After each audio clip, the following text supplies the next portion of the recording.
Yes, welcome guys, welcome to another show. As you can see there's certain Virgil van Dijk, as we're hearing this morning, is injured. I blame Jurgen Klopp. And I've got my guest G to talk about it. Big up G, how you doing, my man? Yeah, I'm all good, bro. I'm all good. Literally just got myself back in. I said, yeah, let's get to talking, mate. Let's get to talking, man. How are you? Yeah, I'm doing all right, man. I'm doing all right. Can't complain. Kids back to school, life's a little easier. You know what I mean? When they're back to school, it's like peace now. I've got a bit more quiet, like in the house. Like it's all right. It's all right. Do you know what it is? You can just have 5 minutes to have a cup of coffee. Do you know what I mean? Without Yeah, someone pulling at your shirt or something. and I don't have to worry about shit. What are they doing? Where are you? Why are you touching that? Why are you over there? Can you just sit down? Why are you bothering me? You know, all the bloody all of that crap. I'm good. I'm okay now. I can relax. And when they're quiet, it's actually the worst. Because you know they're doing Yeah, something. exactly. Because now I'm like, so what are you doing? Why are you so quiet? It's too quiet in the house now. Yeah, there's too much going on, man. Go to school, go to nursery where they can, deal with you. If anything's wrong, give me a call. We're good to go. Big up everyone in the chat already. Big up to everyone already in here. Much love, much love. Don't forget the like button, guys, and subscribe if you're new as well. Big up to 60 and Ravi, Raging Pot in the house, Bailey, singing the cop, Edward in the house, Stephen. Big up all you guys. Hope you're all doing well. And Pac-Man, of course, who has to be here all days. Big up to Pac-Man. So we wake up this morning, G, to the news that let's get this out with first. So Virgil van Dijk, injured with a hamstring injury. So when he came off the other day, I was like, he can't be that badly injured because he's sitting in the cold. Surely, if he's got a muscle injury, the last thing you want to do is sit out in the cold, yeah. But No, of course. no. And then Klopp said after the game, I don't think it's an injury. I don't think it's anything that bad. He'd be fine and all this and that. Then we went out this morning and said the hamstring's actually quite bad and he's got to have scans to see actually the state of it. Right? Before the game, though, I don't know if you saw this going around before the game, but Liverpool were looking at bringing back Billy the Kid, weren't they? Yeah. I see that. Before the game. So this got me thinking today. And when I watched Virgil's performance against Brentford, this has got my clogs going now. Was Virgil injured before the game? Maybe. Could have been. It could have been. I mean, the performance. When you look at the performance itself, forget, big rubbish, but just look at certain things. The way he was getting outpaced, bullied a little bit. Like maybe he was feeling something before the game. Maybe he's been feeling something for a little while, but it's just kind of reared its ugly head, and then in a game like that against Brentford, it's probably just gotten a lot worse potentially, so they probably thought it might be safer to bring back Billy. I know that they weren't too happy with Billy as well. I don't know. In fact, that's a lie. I don't know if they weren't too happy with the game time he was getting. I don't know. Like, I have zero idea in regards to that. I know they're not happy with is it Owen Beck? I think he's coming back because his game time hasn't been that good out on loan. Was that another thing? I have no idea, bro. I just think it is coincidental, though, and Liverpool, there's no such thing as a coincidence when it comes to Liverpool. Do you know what I mean? So these things, they happen for a reason, and we know what the club's like. We know what Klopp's like. He don't like saying too much. Do you know what I mean? He wouldn't tell us if Virgil was injured until it was like, okay, I've got to tell people now, kind of thing. He's injured, blah blah blah. I feel like this injury could be either it's really short or it's really long. I thought Firmino was going to be back. He's been out longer than I thought. He said a couple of games, he's out. Yeah, a couple of games, and that was like 2 games ago. Yeah, do you know what I mean? Like, unless Klopp's definition of the couple of games is 5, then we need to change the meaning of that. Bro, honestly, I don't know. I don't like that. So when I saw it this morning, I just laughed. I was like, yeah, I knew there was something wrong. I knew you was there was going to come out that you was injured. I just didn't think it would be for long. So let's see. If he doesn't play this whole month, yeah, Liverpool are really fucked. Because it is a weird one. Because when I watched because I usually watch whole games back. I like to watch a game twice. Once, because when you watch it once with your emotion, you don't really watch a game properly, do you? So when with emotion out of it, knowing the result, I can go back and watch it calmly. Yeah, we were shit. That ain't changed. That ain't changed. We conceded 5 goals against Brentford. 2 of them were offside. Exactly. We were terrible. And I watched Virgil's performance that whole game. He didn't look right. Even from the opening whistle, for any running, any challenges, he just didn't look right in himself. And when I saw him outpaced, right, and in the game, I said, wow, Virgil's been really outburned there, and that's not usual.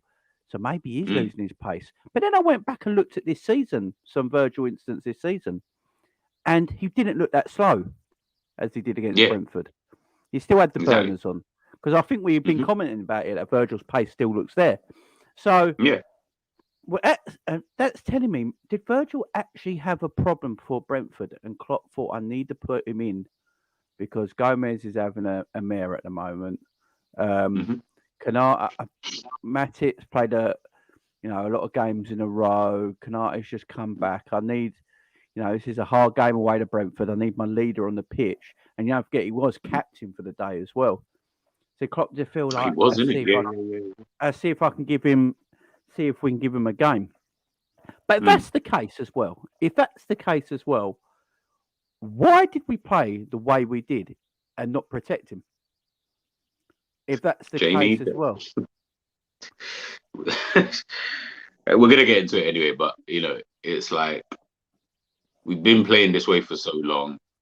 Are we going to change it? No. We've seen evidence of that. I agree with what you said, though. Maybe just for away to Brentford, maybe Virgil will be all right enough to just kind of play through it, because it was a halftime substitution. Do you know what I mean? It wasn't like he lasted 60 minutes and then you took him off and then you thought, all right, you know what, this was literally halftime. Matip's coming on. My only worry with all of this is that I've been saying for time that we need a new centre back anyway. You have, yeah. Now, just because I just felt like you look at it now, look at the situation. Forget that the numbers, like we've got Konate, we've got Matip. Now we know Matip's obviously injury prone. Konate, he's looking like he's kind of injury prone, but maybe he'll be able to last it, throughout this duration of time. It'll be interesting to see. Gomez injury prone, but he's having a mare. And I'm just thinking, who plays left side? Because we've got no centre backs who are comfortable playing on that left side. And even if they're comfortable on that side, they don't play like Virgil. And what I mean is, I don't mean, that they're going to be as good as Virgil. No one's going to be as good as Virgil. That's not going to happen. I just mean in terms of what Virgil offers from that side. I don't feel like anyone else offers that in the team. So now I'm looking at it and I'm thinking, what do you do now? Because remember, Virgil's the one who plays those balls up top. He plays those long balls, into Salah or whoever. He's the one who does that. I don't see Konate doing that. He can't do that to save his life. I don't see Matic being able to do that either. Matic's more the dribbler. So what kind of happens now? Do we now have to play a different way in defense now that Virgil's out? That's what I'm looking at now. I'm more looking at, forget these injured, because this club is just injury FC. I'm just more looking at it. How do we play now? Do we still continue with the high line?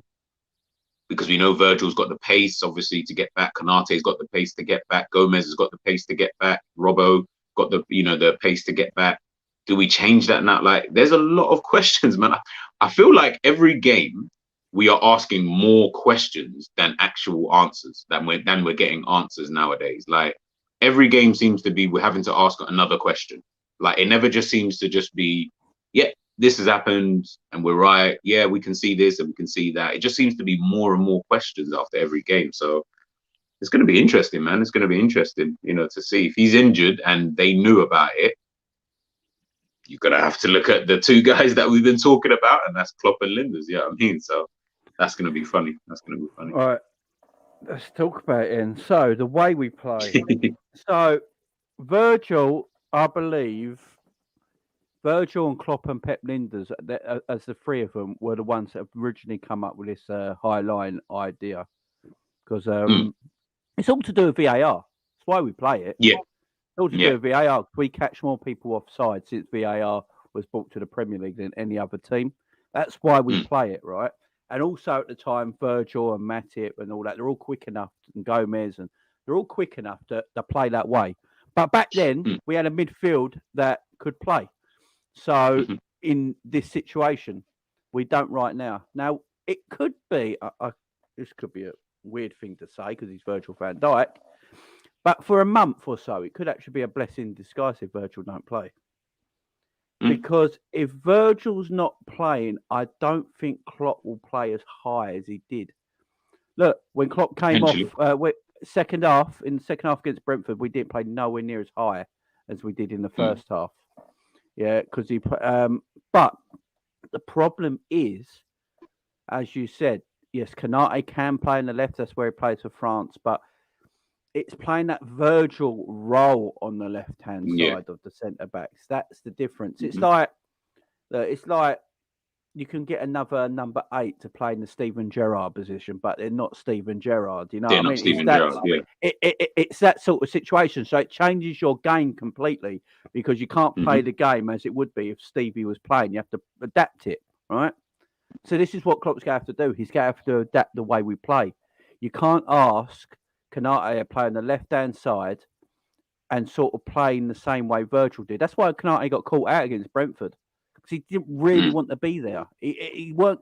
You could see he weren't comfortable. You could see he weren't comfortable in that position. So you got to play him a little bit deeper. I've been wanting this to happen now for a while. I want Liverpool to start playing a little bit deeper. Just drop back 5 yards. That's all you got to do. It's not going to kill your ego or anything like that. Just to drop this team back 5 yards. If we drop this team back 5 yards, I don't think Brentford scored 2 of their goals the other day.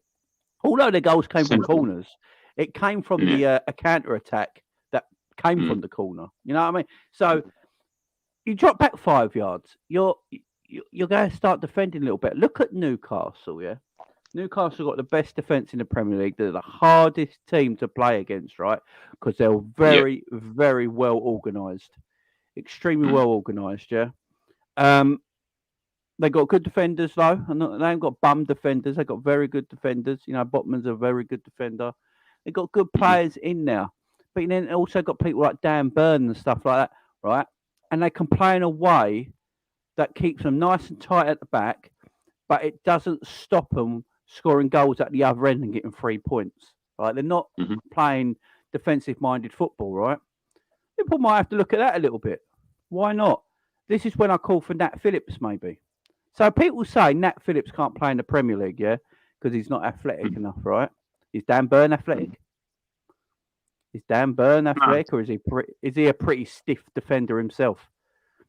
Yeah, but is it part of a Newcastle defence that's the best in the league and the hardest to play against? They've got a system yeah, they've got assistants working for them. As I keep saying about systems, we're playing a system that don't work for the players we have right now. You know, we got players that don't. So, can you get a Nat Phillips into this team? Because the problem is with Konate and Gomez, yeah. As you said, Konate's had his injury issues. Gomez will have an injury issue every season, and it's Gomez don't get little injuries where it's just a couple of games where he's just had this little knock in training or something. Gomez gets an injury at 6 months, 4 months. You don't see him again. We can't afford that now. If Virgil's out for a month, 6 weeks, then we got to make sure we are playing in a way that don't overexpose our defenders and stop them running so much. I'm not surprised Virgil's done his hamstring. The amount of running he has to do is ridiculous for a centre-back. I don't know how much running he does in distances, but I wouldn't be surprised if it's one of the highest in the Premier League.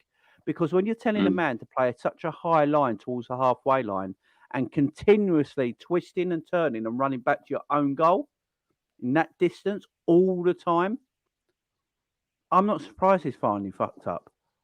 I'm really not. And this is another thing I sort of have a go at Klopp about.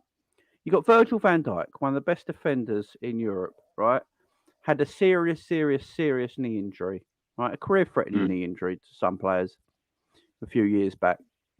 He comes back in, right? Not only does he come back in, he comes back in and never gets dropped or rested. Plays all the time, yeah? mm, mm, And you keep going with this high line and not protect. In my opinion, he's not protected him mm. because you're playing in such a high line where you have to twist and turn and run back towards your own goal all the time. How many times in the game do you see Virgil having to run back to his own goal? Mm. All the time because we're relying on his legs. But his man's had a serious knee injury. Shouldn't we have protected him a bit more, G? Definitely, yeah. I mean, in terms of the way that we, it just keeps coming back to the same thing, man. It's the way that we play, like the way we're playing. Forget the because performances are performances. We can play shit even with a good team, but it's the way that we play, our style of play. Like it's just not. I keep saying it like over and over again. It's just not conducive to the players that we have. So, it's putting real stress, on these players. Again, so I like to take a different look at it because I'm looking at this is this. If Virgil, he had that serious injury, obviously we know the situation with the centre backs and that. We know that the club as a whole, they fucked up with that situation. Didn't get themselves a centre back and stuff like that.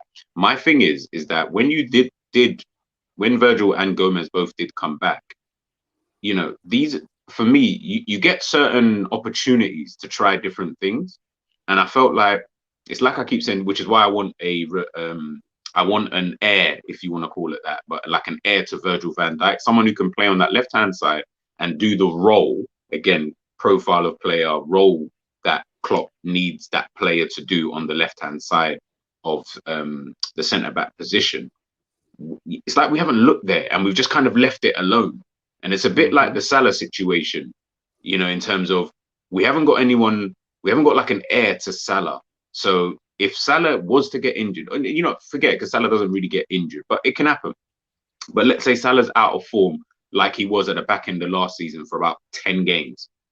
You've got no one to put him in there. So then you're kind of forced, like we were last season, Virgil has to play. Who else is going to play there? Because we haven't got anyone else to play in that position. Do you get what I mean? So it's like, Virgil, you kind of need to just keep playing until you kind of break down. I mean, if we can help out as much as possible, yeah, great. A couple games here, maybe. I don't even know if he played over 30 or 33, 34 games in the Premier League last season after coming back from such a serious injury. That's a lot of games for someone to play after that kind of injury. And I just think, again, it just comes to the whole recruitment thing, comes to the style of play. There's so many different things that it just keeps coming back to the same problems, that are deep seeded into this football club, is that we don't have no real foreplanning. Like, forget if, let's say Virgil never gets injured again, and is able to play, and obviously over time he starts to decline. Do we have anyone else who can just step in? Just give Virgil a rest. A game here, a game there. We've got nobody. So Virgil has to play. Like, there's no one else. And then you're not looking at any. And this is why I'm laughing at the moment, because it's like, big up THC, because we did exactly that with Fernando Torres. Our replacement was Voronin. We all know how that kind of like turned itself out. But Voronin. Voronin, you know what I mean? Like, I'm not even going to go into that guy. But anyways, it's like, if you want a player for pre-season, Voronin's your man. Yeah, he's the guy. He's the guy. If you want a guy to look like Torres, got the same hair color and all that, he's the guy to bring in. But in terms of ability, I'm probably better off in that position. But you look at Virgil and there's no backup. Someone just said it here, just in the chat. There's no backup to, like, there's never really been a backup to Fabinho. It's like we have these key positions, which is fantastic. I don't mind that, as every football club in the world is going to have. You're going to have your key positions, but you've got no one to replace them. So what happens, God forbid, if they get injured, they go on a bad, like Fabinho's been on shit form this season. You've got no one to replace him. Hendo has to drop into the six, and he has poor performances. So then I'm just like, there's no foreplanning here. And again, it just goes back to the club. It just goes back to the same things that we've been talking about over the last couple of weeks, that this club at this moment, but to be honest, it's been going on for ages now. It's just coming to a head now because everything needed to come to this point where you're finally seeing Liverpool in really not even their true form, but this is what happens. This is literally what happens when, you don't have real foreplanning, in these kind of positions, So, it's just gonna be like this. But until you sign another left-sided centre back, we just got to keep at Virgil or put Kanate or Matip there and just change up the way that we play. But are they gonna do that? Like, there's more questions than answers, man. It's just getting boring now. Big up, Doug, man. How you doing, Doug? How you doing, man? Well, when it rains, it pours, I think is the thing about all Liverpool's fans right now. I'm not surprised. I'm not surprised he's injured. But obviously, big up to you and G, man. Hope you're good. All good, bro. We're doing good. Yeah, look, the Virgil thing. For me, once Virgil got that injury against Everton, it's a seriously bad injury. Even if he does come back the same player again, there's going to be wear and tear on the knee, on the body. It just is. It's never going to be the same. Do you guys think, in reality, Liverpool should have been in the hunt for a defender to come in as soon as Virgil got injured, so we wouldn't have this now? Go on, Doug. I'll let you go first on that. Yeah, I think we have to now be thinking about going back into the market for a defender, considering that like Van Dijk's now 31, Matip's coming into his 30s now as well. Kanate's young. Gomez, I don't know if he's a centre back now. I think he's probably like a right back sort of replacement for sort of Trent. So yeah, I think we do need to go back into the market. I think obviously Gavardio would be perfect, but again, you're spending over the top money. So yeah, I think a conversation needs to be had that we definitely need to go into the market for at least a defender and at least 2 or 3 midfielders. Yeah, man, I agree. It's like the defender profile you need. I know everyone's on about Gavardio. Very, very good centre back, but again, I haven't seen. I'm going to sit here and pretend I know everything about him or watched him a lot. I know he plays for Leipzig. I think he plays more fullback for Leipzig, don't he? So they play back 3, I think, sometimes. Yeah. Yeah, and like he was excellent in the World Cup. He's probably the defender of the World Cup. There's no doubt about that. But is that? How old is he? 20, ain't he? Man looks 35, but he's 20, ain't he? Yeah, he's 20. Yeah. Man, 20 with that full beard ain't right. You know what I mean? I liked him. I think he was good, but it's going to be ridiculous money. Leipzig ain't stupid. They're a good business. Leipzig. They know what they're doing over there, so they're going to want 80 mil for him easy. They will look for a world record transfer fee for a defender, in my opinion, for him. And Liverpool ain't in that market right now because Liverpool are so behind. So this is where we're going to get to now, this transfer policy of Liverpool Football Club right now. Now,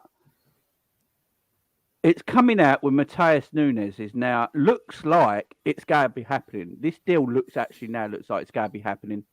Liverpool look like they're going to buy Matheus Nunes from Wolves. Now, one, this stinks of the Mascherano thing that happened at West Ham. And secondly, Liverpool wanted Matheus Nunes in the summer. They were heavily in for him in the summer. Pep Lijnders was the one who actually really, really wanted him, yeah? By the way, 4 of our last 5 transfers have all been Pep Lijnders transfers, so we'll talk about that in a bit as well. A lot of Liverpool fans, and I mean a lot of Liverpool fans, we're all Liverpool YouTubers, we're all going over channels and watch things and all that. When Matheus Nunes' name came up in the summer, every Liverpool fan wanted him, right? I don't remember one saying they didn't want him. Yeah, go and get him. It'd be great for us, yeah? Now no one wants him. I love this fan base. It cracks me up. It's the best in the world for its shitness. And but don't go. What I will say by the Matheus Nunes thing, I think it's a player probably that Liverpool should go and get. Obviously, they can't do it to the summer because the free club can't be registered 3 clubs in one season rule. It's just a weird scenario, isn't it, guys? So, like, obviously Liverpool want Bellingham, yeah. Liverpool want Bellingham. Bellingham to what I think it is, yeah. This is my scenario, and you can tell me if I'm right or wrong on this. So, Liverpool wanted Tchouaméni in the summer. We all know that they made a bid. Real Madrid's bid was more. Tchouaméni preferred to go to Real Madrid. Fair enough. I don't mind that. Don't go for a player if he wants to play for another club, because you're not going to get the best out of him. That's fair enough. I don't mind that, right? Walk away, right? But there's no plan B. There was no plan B after that. Then it looked like the plan B actually was Jude Bellingham. It looked like Liverpool spoke to Borussia Dortmund. Borussia Dortmund told a certain English club to go away. He's not for sale this summer. So Liverpool were in for Bellingham. That is why Klopp said, I don't want another midfielder because behind the scenes they're working on these projects. Then he comes out, 2 weeks later before the transfer deadline day and says, I fucked up, we need a midfielder. Julian Ward and all that are like, what we meant to do in 2 days. It is Mello, on loan. Oh, to be fair, if he didn't have an injury problem, Arthur Melo's actually a very good footballer, by the way. This ain't like a terrible midfielder. He's actually a very good footballer. He's just got injury issues. So if he was a fit player, he'd actually be good for us right now. But yeah, that fucked up. And then you're looking at it and thinking, right, we still need somebody. So Jude Bellingham's obviously the thing. But what I got told yesterday, in the middle of my live yesterday by my bloke who called me, that Liverpool are giving up on Bellingham now because they now acknowledge they need 3 midfielders. And if they go for Jude Bellingham, there's no money not enough money to then go and get 2 other midfielders. So they're looking at players that would suit Liverpool more, guys. G, what is going on? What's going on, my man? Bro, that I feel like I'm almost like a broken record half the time. Like, we got to look at, okay, let's just say hypothetically, we got to look at, let's say Pep Lijnders is the one who's picking some of these players. The report I think came out today. He picked Diaz, Gakpo, and Nunes. Like, he was the one who kind of recommended them to Klopp, and then Klopp signed off on and said, "Yeah, let's get them in." So let's say that we go with that. Yeah. Look at the type of players that we've signed since, would I say, we won the Premier League, and look at the players we signed before we won the Premier League. Can you notice the difference? We signed Thiago. We've signed, I think we signed Keita before that. We've signed Carvalho. We've signed Elliott. We've signed obviously Nunes. We've signed Gakpo now. We've got Diaz, Diogo Jota. We've signed players that have moved away from what we originally was doing and the things that the way that Klopp was kind of playing, prior to us winning the Premier League. So we never had a Nunes, like all those players I just named, bar Keita. I can't remember when Keita came. I think bar Keita, we never had any of these players. Since we then won that Premier League, we've now then got all of these players. They're literally 2 different, like, polar opposites. So I'm looking at it and I'm just thinking, we're trying to move into this new kind of way, I'm assuming, of playing football. Absolutely fine. Everyone's got to evolve. Everyone's got to, change it up. But we're still using the old ideologies. So intensity, pressing, and, all of these kind of various things that we've, been trying to do. But we haven't got the players to do it. So then I'm just this is why I'm just a bit lost at the moment, is Nunes is different to Jude. Jude is different to Caicedo. Caicedo is different to Amrabat. Amrabat's different to Manu Kone, who we've been reported to have an interest in. I see it yesterday. All of these players, they're all different type of players. They're not like the same. Like, we didn't, when we got Arthur Melo in, yes, he might be decent, whatever. When we got Arthur Melo in, who does Arthur Melo actually remind you of? Because he's not even like a B-Tech Jude Bellingham, someone who's not as good as Jude, but, you're just getting him in because you just need that type of player. We've just kind of just got in a midfielder who I don't really, like, people in the chat might be able to tell me. I don't really know what type of player he is, to be honest. I haven't actually seen him enough to even judge. But we're not even getting in similar profiles to what Klopp actually was working for Klopp. We're just kind of looking around and it just seems all over the gaff. Like, I really don't understand like what the thinking is here. Like, I'm not looking at this team or club, sorry, and thinking, I don't know, you look at Chelsea. Yes, we know Chelsea are playing Football Manager over there. They're just signing everybody, blah, blah, blah. But actually look at the profile of players that Chelsea have started to sign. And you'll notice they're signing a lot of young players to come into the future. They got that Chuck guy from Aston Villa. They got someone in from Inter Milan. I can't remember his name. They got Amari Hutchinson from Arsenal. Young players. They've got in that new guy from Monaco. They're looking at Enzo Fernandez. They're looking at that winger that Arsenal obviously linked with. They've got kind of like a method that there is a method to the madness, but there is a method there. I don't look at Liverpool and see a real method as to what's kind of going on, because everything just seems to be a bit jumbled. Like, I don't know what Gakpo is. Like, what does he do? Like, I don't really get what's he might be a great player, and I don't want to diss him because I do kind of like him. I think he's all right. But what is Gakpo? You know, what does he come in? That's a bit deep, guys. He's not a pound, but he's like, I don't really, you know, what is Gakpo like? What is his role? You know, in this team. You know, we all know sitting here, both me, Jamie, Doug. We know sitting here, probably one of the most important players in this Liverpool team is still Roberto Firmino. Heading into 2023, it's probably still Roberto Firmino. Surely, as we saw the reports today, Liverpool turned down an Nkunku. Klopp and Lijnders didn't want him. He kind of fits into that Roberto Firmino role. So surely, if that's the way that it's been working for Liverpool and it's got us this all that success, surely that would be a player that we would probably try and get. Not a Nunes, not a Gakpo, not a Diaz. Wouldn't that be someone who really fits because he's so important to this team? Like, he's literally he's almost like the team. Do you get me? He is the DNA of that team, and he was so good at the role that he did. So I'm just baffled. Thiago doesn't really fit, but he's a really good player, but don't think he really fits. Carvalho hasn't got a role here. Jones, left winger, don't really know. You know, Elliott was a right winger. He's playing centre mid. Everything is just all over the place. Like, there doesn't really seem to be a clear head. And we're seeing it. Julian Ward has decided to leave, you know, because the influence that Pep Lijnders is having and Klopp and that is having on the team isn't really what he signed up for. And that isn't what was working for us. You know, big up Captain Sal, he was the system. But we're moving away from the things that were working for us. And unless someone can explain it to me, I'm not seeing any method to anything that's actually, you know, going on at the moment. Yeah, man. I agree with all that. Doug? In response?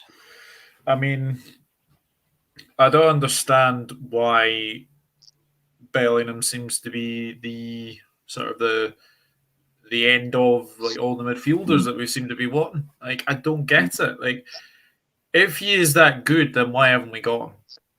You know, because obviously Dortmund play the way that they play, and you know, I think 140-50 million on one player is just way too much. Like, it is way too much.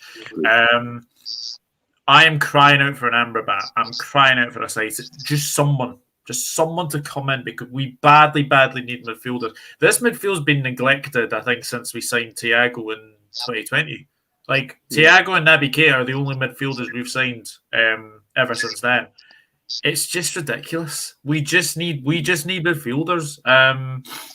And yeah, I mean, all this thing about Pep Lijnders having a lot more influence on transfers is extremely worrying for me.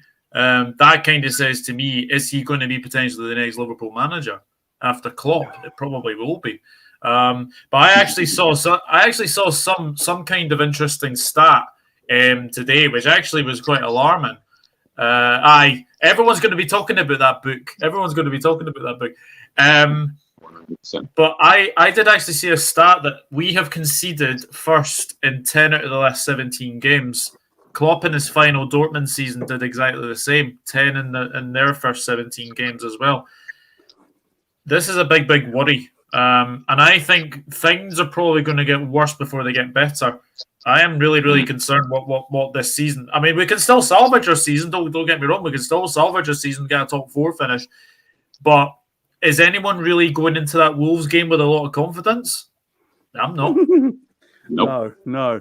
Even the watch along's got to be a bit iffy. Big up, Codon Commando. You're doing well, my friend. Thank you for the super chat, my friend. As always, our model fails now. Who do we sell to buy now? And that is a good point. We'll get to that. Big up GNA as well. Big up to you, my friend. Look, this whole transfer policy makes no sense to me, right? Liverpool got a way of playing. I've been saying this for a while, so I've been going at Klopp for a little bit now because, look, he's our manager at the end of the day. I keep saying this. Everyone goes for FSG, and they're right to be going at as well, right? No one's in the right here, by the way. No one's in the right here. Klopp and his coaching staff are not on such a high mountain at this moment in time that they're untouchable, right? FSG probably should sell the football club now. So everyone's in the wrong. Everything's a shit show at the moment. Also with FSG, I don't actually know what's going on with their whole organisation at the moment because Red Bull fans. Yeah, it seems a bit crazy over there. About them. So something's going on with their whole organisation at the moment because I know a few Red Bull fans and they were never like this before. There's a YouTuber in America I listen to who does wrestling stuff and things like that. He's from Boston, so he's a big Red Sox fan. And I spoke to him. I've been speaking to him before because he knows I'm a Liverpool fan. We talk about John Henry and all that. And they did have a problem with FSG because they won World Series and that. And they brought them back from the dead. Red Sox were a bit like Liverpool. They were very, very similar, when FSG took over both organisations. But there's something wrong with the whole of FSG right now. Red Sox want them gone now. Liverpool want them gone. Apparently, the team, the franchise in Vegas, they're trying to buy a basketball team for that. They don't even want to be a basketball team under FSG. I don't know what's going on. Their organisation, there's something not right there. You're about all these people leaving the company as well, and I don't know what is going on at the moment. Right, so they're in the wrong. Klopp and his coaching team are in the wrong. I don't know what's going on with Julian Ward, a man who'd been after this job for a while, got trained under Michael Edwards, gets a job. 3 months later, he wants to leave the job. And it can't be about, and people go, he wants to leave because, like Michael Edwards did, he knows there's no money and he's sick of that. He knows the job. It can't be the case. He knows the job. You know what I mean? He knows what the situation is at the football club and how much we have to spend every single season. It's like when people tell Klopp in press conferences all the time about transfers and all that, and he keeps saying, we're owned by, why do you keep asking the same question when you already know the answer? So it can't be any of that. It's just, but our transfer policy at the moment is mad. Klopp has got a system he plays, and as far as I'm concerned, I don't see that system has changed at all. Right? I don't see that system has changed at all. We play high line with fullbacks that are very attacking and creative, right? You got quick forwards. He likes quick forwards. Salah's, your Mane's before. Now your Darwin's, your Diaz's. Quick counter-attacking forwards that are a threat in behind constantly. That's what he wants, yeah? But then, as G says, we're buying midfield players now, or linked to midfield players, that don't suit that system. No. And I've been saying this for a while, and I keep getting hammered for it, right? I keep getting hammered for it on my channel. People keep coming for me for this. I'm going to say it again. Thiago is a wonderful, wonderful footballer. He does not suit Liverpool's system. It's a fact. He don't suit the system Jurgen Klopp wants to play. And it doesn't mean he's a terrible footballer. I love the guy. He's easily, technically, Liverpool's best midfielder by a country mile, right? But he doesn't suit the system Liverpool want to play. Jurgen Klopp plays a flat midfield three, right? A flat midfield three. There's no double pivots and a number 10 that's a more advanced of the two midfielders or anything like that. They're all 6s and 8s, ain't they? They all have to do the same sort of job, right? Fabinho's probably your deepest line in midfielder. But does Fabinho even play defensive midfield on the pitch? Not really. That's the thing, Jamie. I think our only midfield that actually tackles in the games is Thiago. It's I Thiago. think he's He's our best defender. Yeah, I think Thiago's our best midfielder by a long way, and I think Fabinho has lost his legs definitely. Remember we called him like the Hoover and all that, but he has lost his legs, I think, and I think as well that if you have a team if you have like midfielders who don't really tackle in midfield, and Thiago, I think Thiago is trying to be two different sort of players. I think he's trying to be a Gini Van Alden regen, and then I think making him. Yeah, and then I think Thiago's trying to be, himself. We have a big problem in our midfield, and as I've said time and time again, this midfield has been neglected. We have players that are going into sort of plus 30. Like our midfield must be the oldest midfield in the Premier League by a long, long way. It's the oldest midfield. It's the oldest three players in Liverpool, in the whole city. Not along the fucking the football pitch. You know what I mean? They're just right. Remy, big up to you. Jamie, what's your rationale for saying that some players don't fit the system? So you think that Klopp plays players that don't fit the system? I do, yeah. Right, and here's my explanation for it. Jurgen Klopp likes to play a high pressing 4-3-3, where the centre backs press really high, the full backs are really attacking and nice and wide, yeah, and what happens then? You contain the opposition in their half of the pitch for the whole game, right? And then your midfield to this is really important because your midfield has to press off the ball and retain possession on the ball. When we won the Premier League and Champions League, we weren't really making killer passes from our midfield, were we? There weren't no creative killer passes from our midfield. The midfield was about retaining possession and moving with the ball in certain areas of the pitch really well, yeah, and pressing up, right? Go back to old clips when we won the Premier League. Watch Fabinho and Gini Wijnaldum especially. They win the ball in areas, and they always won the ball in the opposition's final third. We was a nightmare to play against. You couldn't get out. And then from there, you then have Bobby Firmino linking the play, and you'd have Mane and Salah are your quick wingers that we used to just get the ball to as quick as we can and let them do the rest, yeah? That's the way we play. It's the way Klopp still wants to play now. We haven't changed that system. But then he's consistently playing a Harvey Elliott. I like Harvey Elliott. I actually feel bad for Harvey Elliott, right? Harvey Elliott is a right-sided midfielder, right? It's a right-sided midfielder. You can play him on a 4-4-2 on the right-hand side. When he's played there a few times under Klopp, when we played 4-4-2, he's actually looks good, right? Because he's playing in a more natural position, right? But we're insistent of playing a boy as the central midfielder, as a number 8, yeah? And Klopp keeps going to him all the time, right? And everyone, but does Harvey Elliott press off the ball, guys? No. Does he press? No. Does he win second balls in the midfield? No. This is what I'm saying. Does Thiago sort of presses sometimes, but what we're doing with Thiago is, like Thiago said this season, Klopp's shown me how to run. What's that bullshit about? I don't want Thiago running. I want Thiago in positions where he can get hold of the ball and do something with it. What we saw Thiago do. What did Liverpool look at with Thiago at Bayern Munich and Barcelona? They must have looked at that guy and thought, fucking hell, he's a pressing machine. No, he ain't.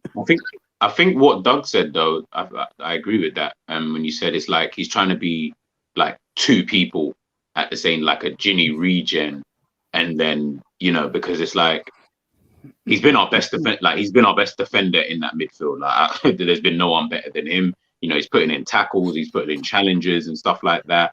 But then he's also trying to do that Ginny role of, someone who's quite press resistant. He is press resistant anyway, but he's doing a lot. He is doing a lot. And there are games where we're watching and we're seeing it's almost like a one-man midfield.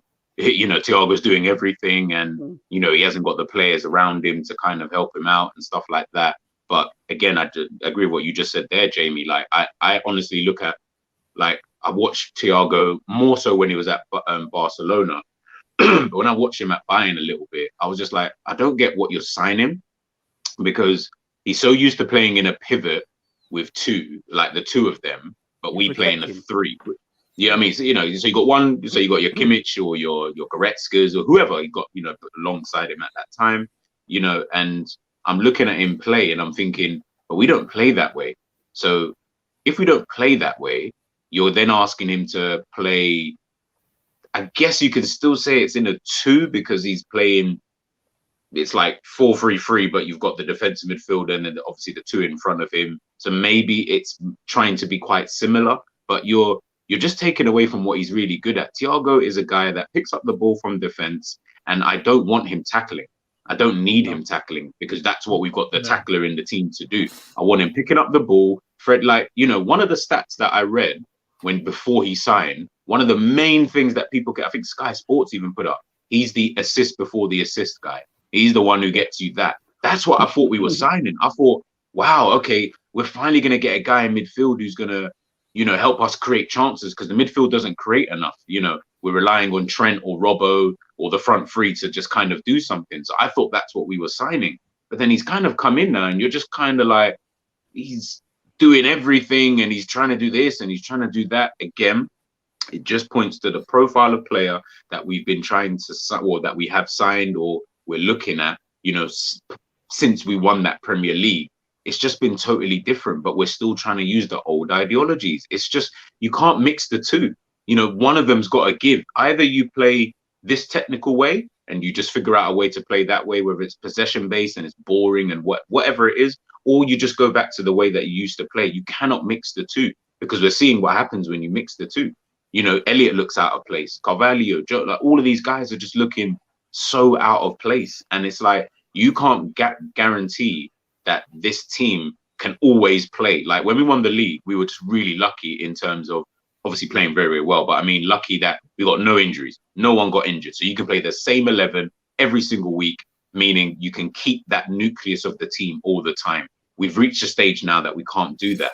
So we need to find a style that's conducive to allow anybody to come in. I said it before on the other show, Jamie, like you can't have, it doesn't make sense to me that you've got a style of play that when one player comes out and another comes in, you notice a drop off. Forget the quality of player. I don't care about that. We can't all have world-class players. That's impossible. We're not PSG. You know what I mean? So it's not going to happen. But at least when I watch Manchester, and we have to look at Manchester City because that's our rival. When I look at Manchester City, not all the players are of the same level, so to speak. The difference is they've got a style of play that Rico Lewis has come in recently, and all of a sudden he looks like he's been in that first team for like 10 years.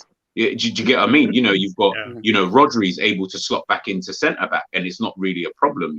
Bernardo Silva, all these guys are not of the same level necessarily. They're quite similar, but they're not the same. But they've got a style. Cole Palmer can come in. Phil Foden can come in. These young players can still come into the squad and it doesn't look any different. They still play the same way. We don't have that. It just seems like we've got a style that only works when you've got players playing at their optimum level, at the highest of quality. And if they're not there, you just notice a drop off. And I think that's what we need to start looking at, man. But like I said, this whole transfer thing, it's just all over the place, man. The club really don't know what they're doing at the moment. Before I get to Doug, let me just read this super chat out. Big up, Cam. Thank you very much. Virgil has injured his hamstring and seen a specialist.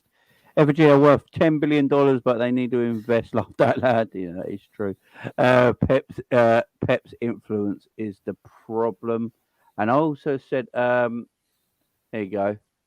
Tainer says the system being used at Liverpool this season is almost identical to the one NEC went when they hired Lijnders as their manager.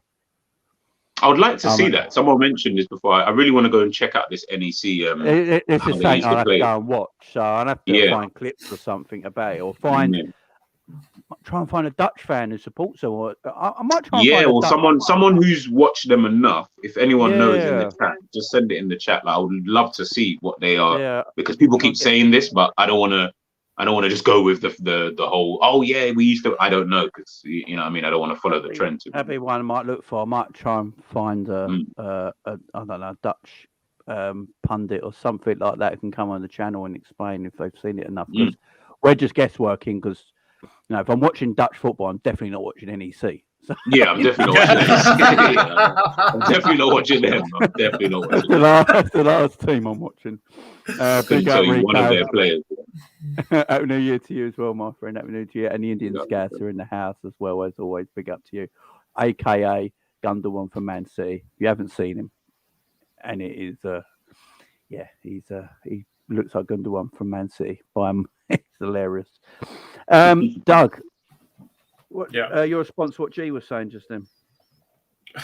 I mean, I look at what's been happening in this transfer policy, and I think we have to agree to the fact that I think we've gone away from signing players for this. I agree. I think the system we're playing doesn't really suit any players at the moment. Harvey Elliott for me has never been a midfielder. He's always been that right-sided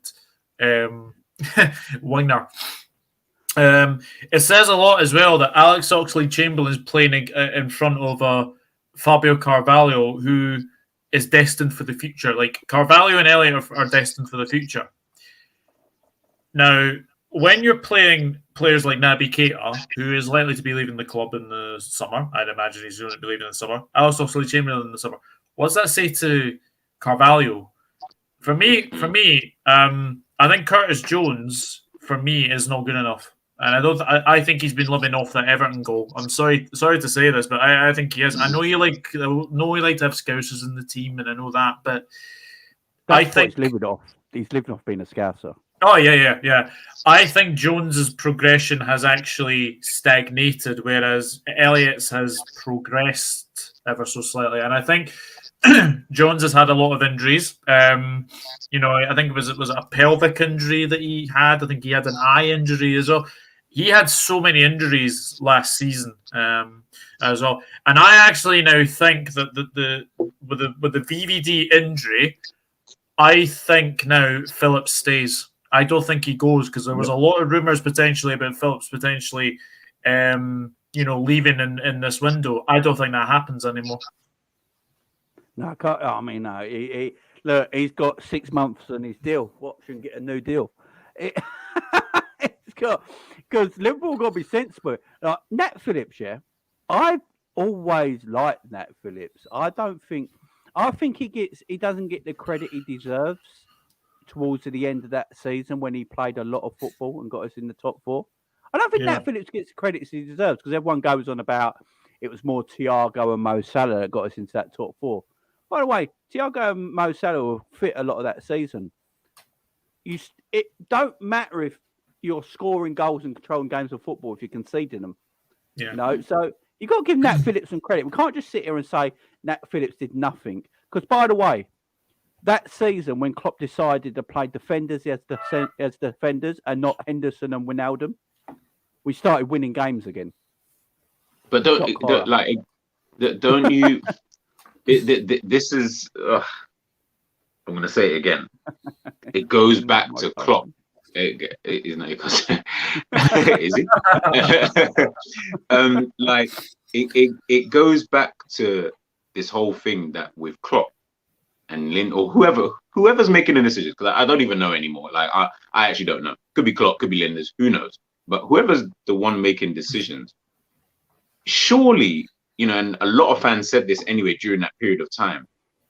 Why didn't you just play defenders in defense? Like it didn't even make sense. Like you were forcing. He didn't trust them. He didn't trust them. But then you ended up playing them anyway. Like you ended up doing it. It's a bit like, you know what? It reminds me a bit of the game the other day. Like you didn't want to play Robbo because you probably thought he wasn't fit enough. You ended up playing Robbo. You didn't really want to start Naby Keita, but you ended up bringing on Naby Keita. Verge obviously got injured, so that's different. So I can't count that in. But it's like I don't understand some of the decisions that you've made during your time here. They really have been confusing. And in that season, when we did. That's why I never used the excuse of the injuries, because I said, I'll be honest, that wasn't an excuse enough for me to say that we had to have been in the position, because we were top of the league for a period of time at that time. And it just seemed like you could see we were slowly getting to a point where it was like, you're going to need to start playing defenders in defense. It's going to come a point where you're going to need to get Fabinho or Hendo out of that, defensive positions. But he just kept continuing and continuing. And it was like, I just kept thinking to myself, are you that like insane that like, do you genuinely believe that this is just going to work? And then in the end, you just said, forget about it. Let me just put the defenders back in because we need our midfielders and this, that. Like, it just, honestly, like sometimes Klopp has made decisions, since he's been here throughout his time that have really genuinely just confused me. And over time, I just think that the decisions that he's made, they've just become a lot more ludicrous over time. And I just think we're now getting to the stage where now you just look crazy. Like you genuinely just look crazy in some of the things that you're doing, some of the things that you're saying, some of the things that you're trying to implement. It just looks like, what are you doing? Do you really have a clue as to what's actually going on? Do you understand the severity of the situation? Do you understand that, you got us up to a pedestal and you have to be doing everything along with the owners? It's not just Klopp. Along with the owners, you guys have to be doing everything to keep us there. It just seems like we won the league. And I'll be honest, ever since we won the league, in my opinion, the club has just declined in all aspects. So transfers, the team, performances. Yes, we can point to, potentially winning a quadruple. But can anyone who actually watched last season properly tell me that those performances were good? In my opinion, the performances were quite poor. And you could see over time that they were just getting poorer and poorer and poorer. And individual quality was starting to win us these games. Remember the FA Cup semi-final against Manchester City? That wasn't down to the fact that we were playing amazingly. That was down to the fact that Mane, Salah, Diaz were just having amazing games. Got us out of a bit of trouble there. Do you get what I mean? The finals, we just didn't have enough quality to be able to do it. And it's like, you're just watching it. And I'll be honest, before we won, like when we won that Premier League, up to that point, amazing. Liverpool were literally going that way. One of the best teams, if not the best team in Europe. You cannot say that now. Yeah, you cannot say that now. You can't look at it and say Liverpool are top 2-3 team. I can't say that. I would still have Man City, your Madrids, your PSGs, your Bayerns, all these other teams kind of ahead of us now. How did we drop off so much? There shouldn't have been this. Manchester City have dropped off this season by their standards. They're sitting second in the Premier League. Liverpool have dropped off this season. We're sitting 6th. And if we lose to Brighton, we're below Brighton. Like, if we lose to Brighton, we will be 7th. Like, do we not understand, like, the severity of the situation? Champions League run is not going to mask this. I don't care if we get to the final. That's not going to mask what's really going on. We can't keep using these cup competitions that we've been using for the last 30 years. That's been our excuse. That's been the excuse. Oh, we won this, we won that. This League Cup, the FA Cup. That's been an excuse. We're here to fight for leagues. That's what we were doing. Prior to this, we were doing that.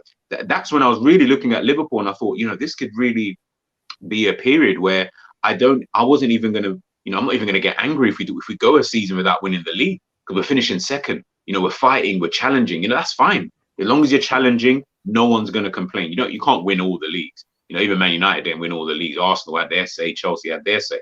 But we're not even, I just feel we're getting to a point now where we're regressing as a football club as a whole.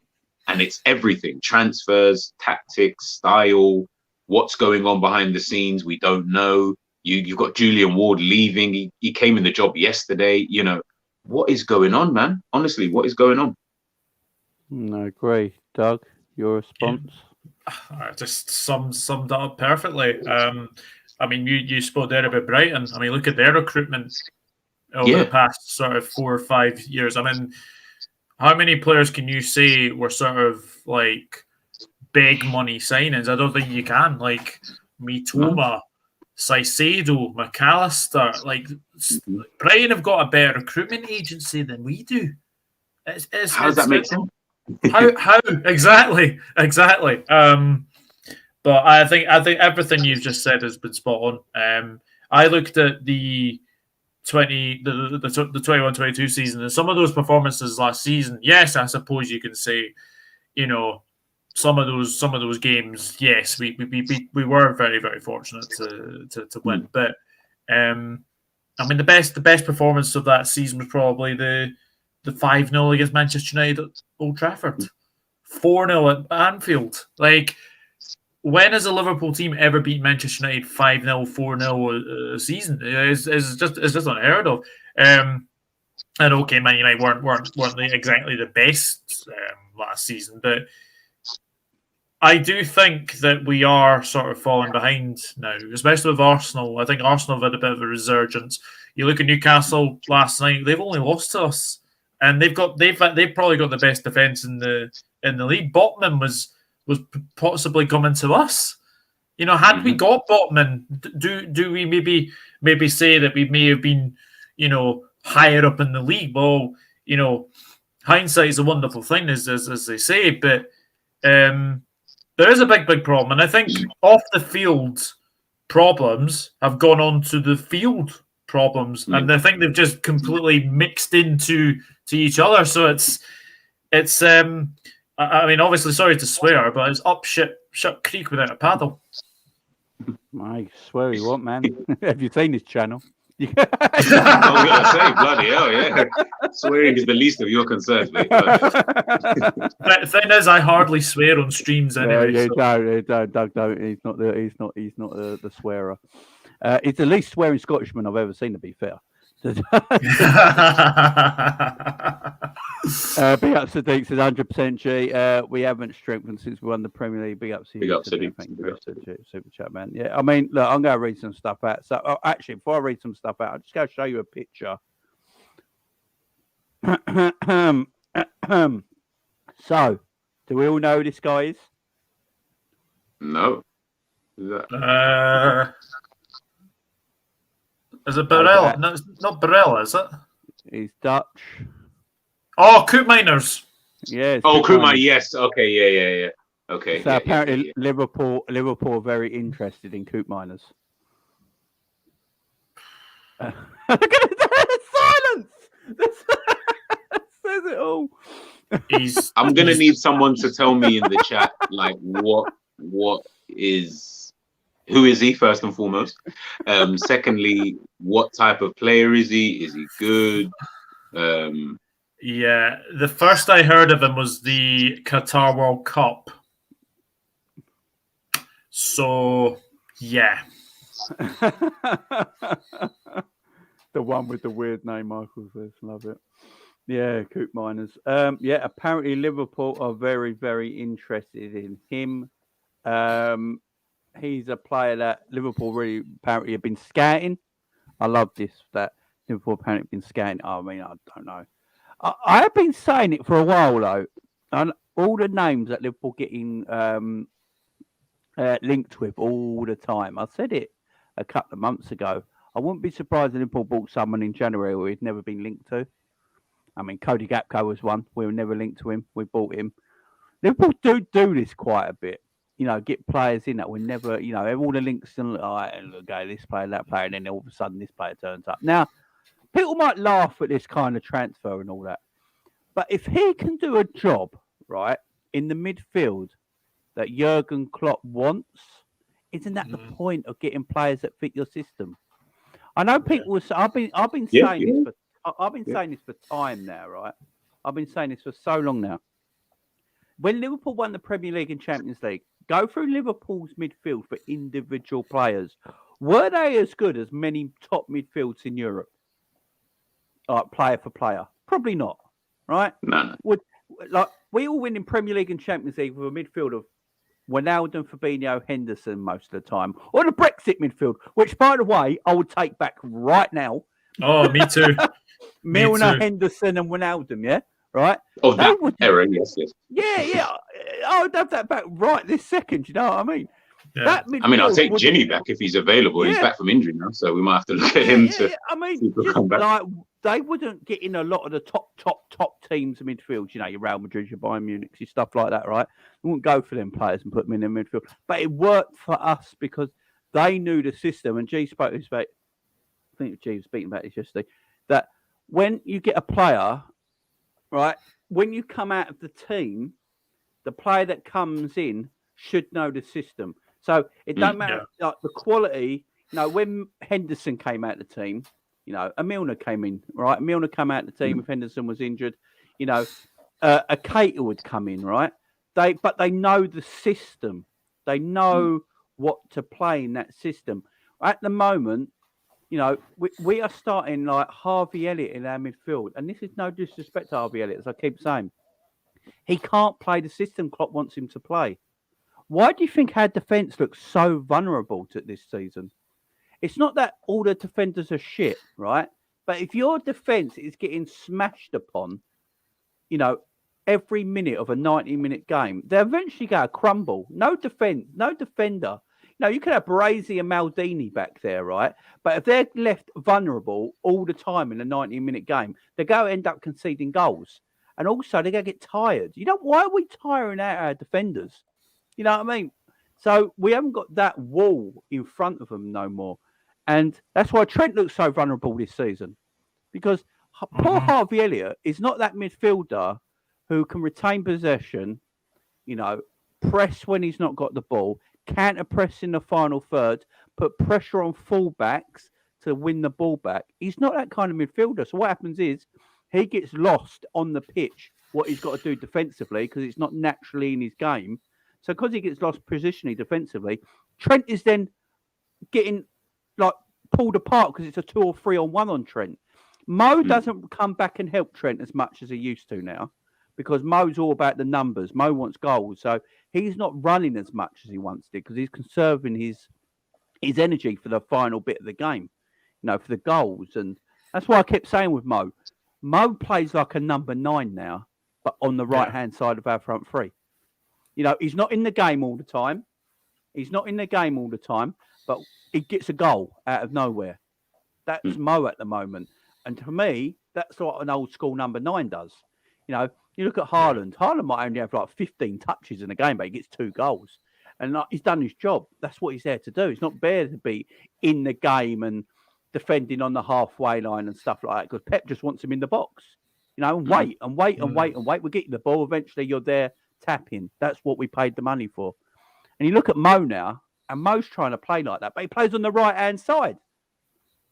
So he's not covering Trent. Elliott's not covering Trent. Trent is just getting absolutely pillaged because everyone goes 2 and 3 on 1 on him. So the midfield is not working. It's as simple as that. Big up Code on Command. We finished Fanta era is fully upon us. Oh man! I think the thing is for me, I think the midfield problems. The defensive problems that we had in 2021, I think have kind of moved into this season. Because how many times have you seen this season that we've had the same midfield? I don't think we have actually seen. Oh, Doug is. Is it my? No, it's Doug. Oh, okay, I was getting a bit scared. I'm like, fuck's sake. Doug, your Wi-Fi's gone, man. Your Wi-Fi's gone. I'll just take you out a minute. Doug's Wi-Fi's completely gone. Go on, G. You could. I'm just about to send you something now. It's just a quote that's just seen. I don't know if Klopp really said this. It's been quoted by Sport Bild. Give me 1 second. I'll just send it to your Twitter right now. But it's again. I'm not saying that Klopp actually said this. Sport Bild have obviously put that out as the quote just now. Someone just sent it to me. I don't know if you've got it. Let me know when you get it. I'm gonna put it on the screen. The screen. And this, and we'll talk about it now anyway when you put it up. This is mad, but this is what a lot of. Oh, I can't actually put it on the screen because it's a web thing. Right, what I do, I'll read it out. Right. So Klopp on making top 4. People are a bit spoiled there because we've mostly made it early in recent years. Wow. And when we hear again, and look, you already know my feelings on Klopp. I'm one of like the 0.0001% of individuals who would like to see Klopp leave the football club. I'm not afraid to say it anymore. I've reached that. I've reached that point. So and the reason why I've reached that point is of things like this. Is the mentality of your manager has got to represent the kind of values. It's got to kind of represent the values and also represent the ambitions of the football club. And I've never ever, and I said this to someone the other day. about I was having a private chat with someone. I think it was maybe Phil Bander, so big up yourself. And I said to him, ever since we've had Klopp, have you ever felt like it was a a Man United fan under a Sir Alex Ferguson, or a Man City fan under Pep Guardiola, or a Chelsea fan under Jose Mourinho? Like, have you, or an Arsenal fan under Arsene Wenger, even at least, in terms of the good sense of things? Have you ever felt like that whilst Klopp has ever really been here? And I said, not really. I've never really had that kind of feeling, because I've always felt that he has this underdog mentality. He has this kind of, they'd rather be, seen as like I said, the underdogs. And when you have that level of mentality, you got to understand, first and foremost, it goes towards the players. But more importantly, that then breeds onto the fans. And if fans buy into, because obviously fans really love the manager and all this kind of yada, yada, yada stuff. If fans then buy into that, the expectation level of the fan base will ultimately just go down. Now, not every fan is going to think like that. Of course not. Some fans are going to have their own expectations, their own opinions, and blah, blah, blah. But the majority of the fan base will have that level of expectation and that feeling because they love the manager so much. So I'm always like, I don't want my manager speaking in that kind of way. One, I don't know what the question was that they asked him in the first place. So again, context is everything. Exactly. But so I'm not going to hammer him, so to speak. But when you see things like this, it's just, it's like, I don't get your kind of game here. Like, do you like being an underdog? It just seems like, why would you want to be an underdog when your team is not an underdog? Your team is a very good team. As I said, it was one of the best teams in Europe. People were scared to come to, how long was our record? That we went without losing at Anfield. It was flipping, God knows what. Nobody wanted to come to Anfield. And this is what I keep seeing, with Klopp, is just this mentality that is just, feeding around the football club, and then it feeds into fans, and then fans will, turn on you when you're against that, because then it means you're saying that you're against the manager. And it's like, no, I'm against what he believes in. That's all. I'm not necessarily against him. I'm just against what he actually believes in, because I don't believe in those kind of things. I might like him, which I do, but I don't like some of the things that he kind of says and his kind of overall demeanor towards certain things. And if you're constantly behaving in that kind of way, if that's your personality and that's your attitude and what have you, it just keeps feeding on. And then you're seeing it in little aspects. Things, again, subconsciously, these things come out in all different ways in terms of how the club is run. We've heard Klopp say about, this is my philosophy. This is the way that he likes to work. He loves to work in this kind of, in these parameters, which is why FSG getting Klopp wasn't as big a thing as people make out to actually be. He was literally the only kind of manager we could have got at that time, because one, he was available, but also the sheer fact that he was a manager who was willing to work within these perimeters. Carlo Ancelotti, who was another manager that we were actually looking to get, he wouldn't work within this. He didn't want to work within that because he understood the model. He understood what the owners are trying to do. That's not his style. And that's fair enough. That is absolutely fair enough. But when you've got a manager who loves the way that things are, I don't understand how people expect anything to be any different. People keep looking at the owners. I'm like, you keep looking at the owners, but the manager loves it.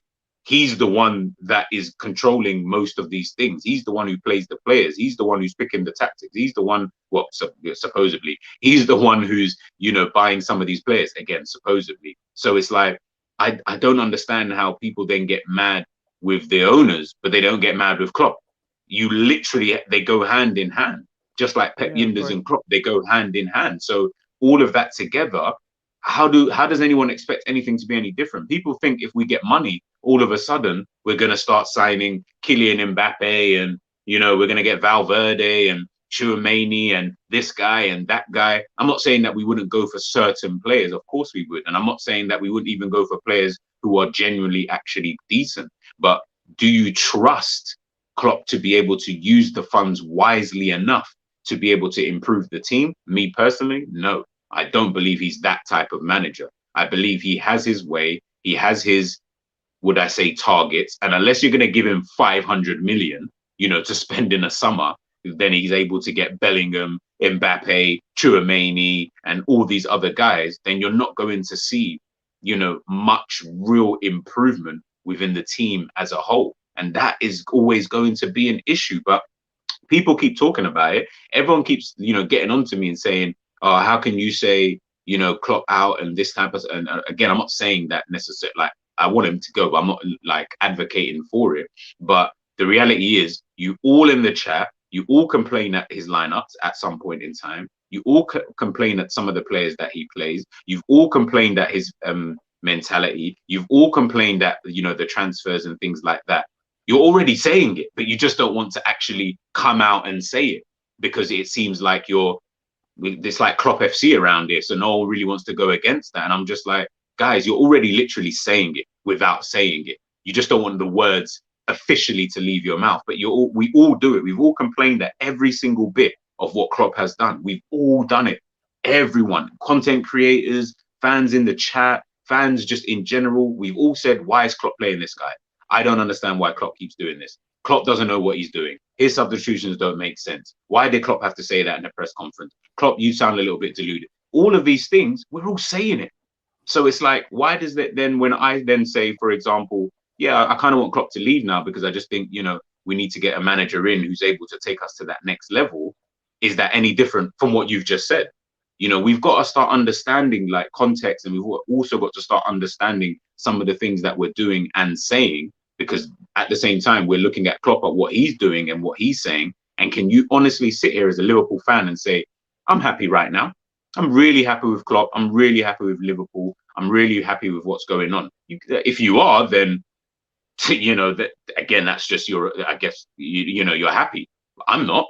I don't want to be sitting here sixth. I didn't think my team would drop off to sixth place, fighting with Bournemouth and bloody Brentford. In one season, you went from fighting for quadruple to this massive, like the drop off is huge. I don't understand that. That doesn't even make any level of sense.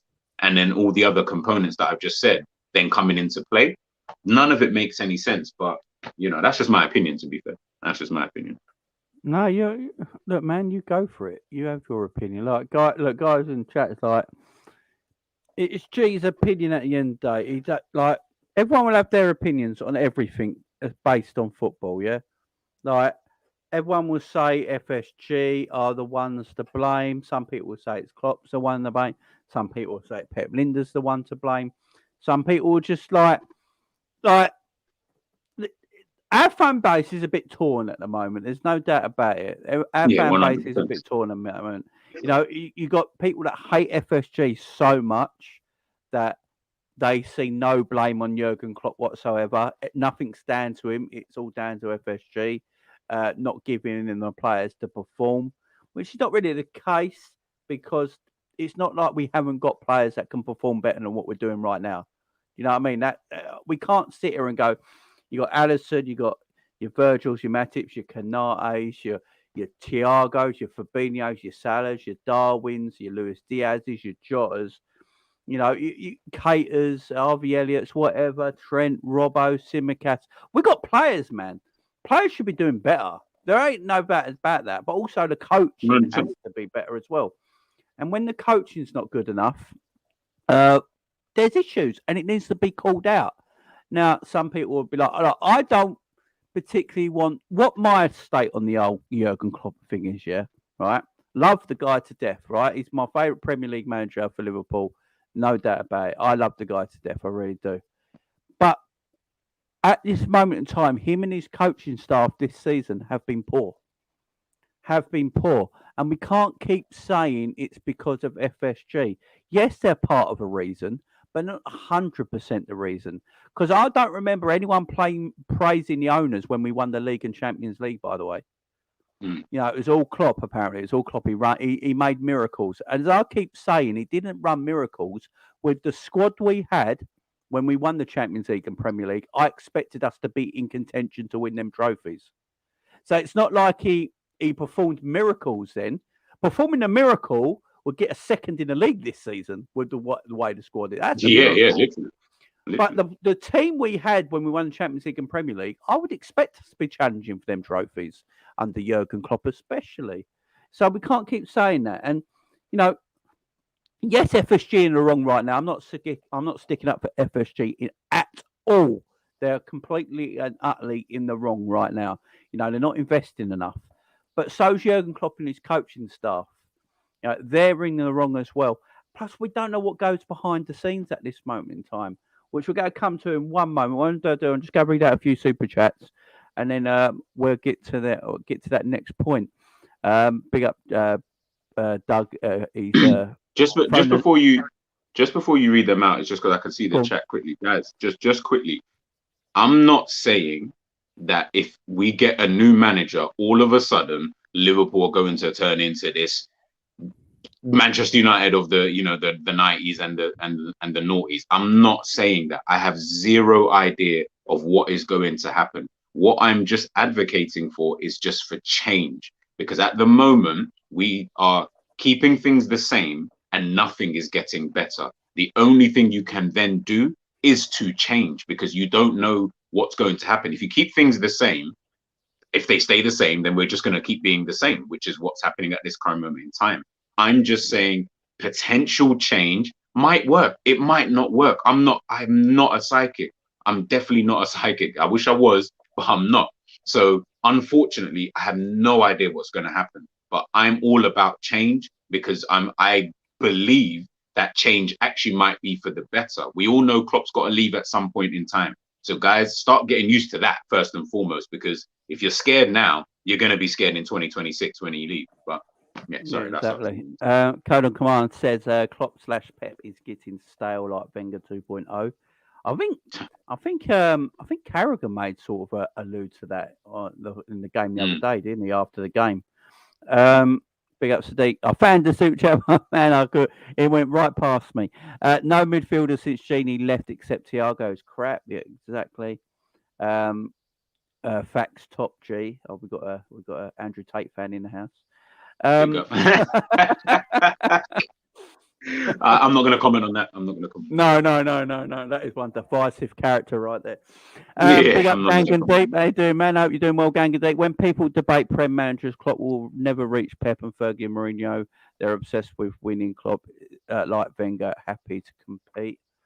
Yeah, I mean, what with that last comment with Gang and Deep, what a lot of anti-FSG people would tell you is that Klopp isn't happy to just compete. It's that the ownership isn't allowing him to fulfill his destiny, basically, right?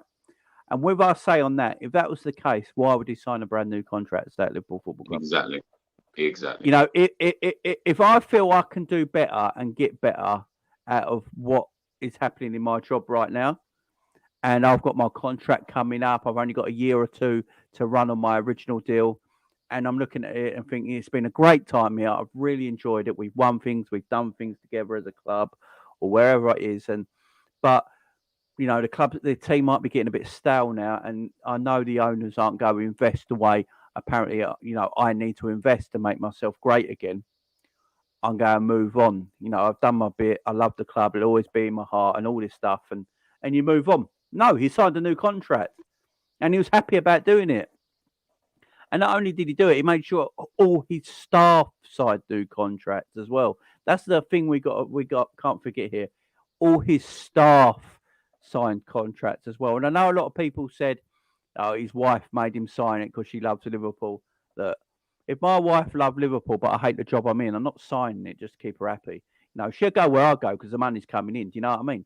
That's not like, it's not like she'll be pissed off for one day like we're going.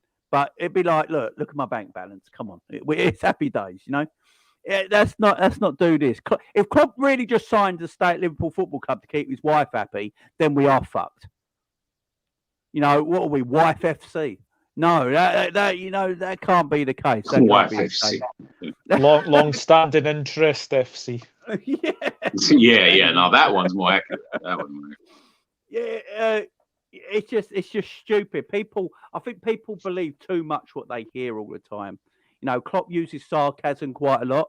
He uses sarcasm a lot in his press conferences and his interviews. Don't forget, the German The German sarcasm is very dry, Yes, and very. you know you've got a. So he uses sarcasm a lot. When he says, "Oh, my wife likes it," he's basically just taking a mick and all that. It's basically saying, "Yeah, the family love it here. I love it here." Make signings make sense, but a lot of people have gone with it. Like Klopp didn't really want to sign. It's just that his wife likes it here, and he's making his wife happy. Yeah, that's all just banter, man. Don't take that too seriously. And people believe that as well. It's Yeah. like, what is going on here? What is going on?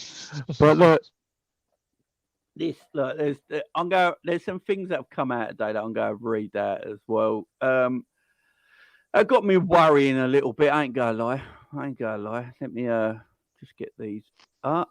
So according to Sam Wallace from the Telegraph, I'll tell you what, Sam Wallace from the Telegraph has been heavily busy on Liverpool content of late, but he's a reliable journalist. So according to Sam Wallace of the Telegraph, 3 of the last 4 major signings were made by Pep Lijnders: Gakpo, Darwin, Diaz, and it'll be, and you can add Matheus Nunes to that if he comes in the summer. So, guys, what do we make of the influence Pep Lijnders is having at his football club? Now, I've got his book. I've got Jordan Henderson's book. You know, they're Liverpool players and coaches. If they write something, I'm going to buy it. I don't care. The book stuff don't bother me. I know a lot of people got angry about the book.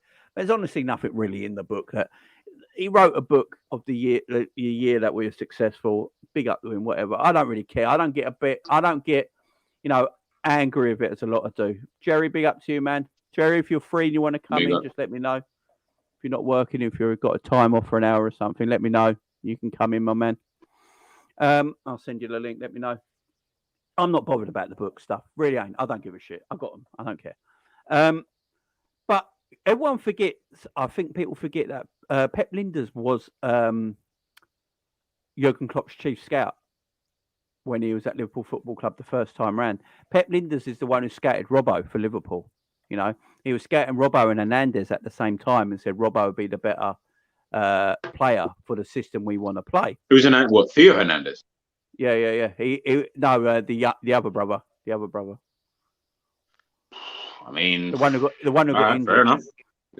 And he said Robbo would be the Robbo. Look, I can't really knock him on the Robbo thing. Robbo's been excellent for Liverpool Football Club. No, he has. Yeah, I mean, Lucas Hernandez is very, very good too. So I don't know. I would have taken either one. I would have taken either. Who was better all them years back though? I don't know. Oh no! If you're talking about all them years back, it would have been Lucas Hernandez was 5 years ago.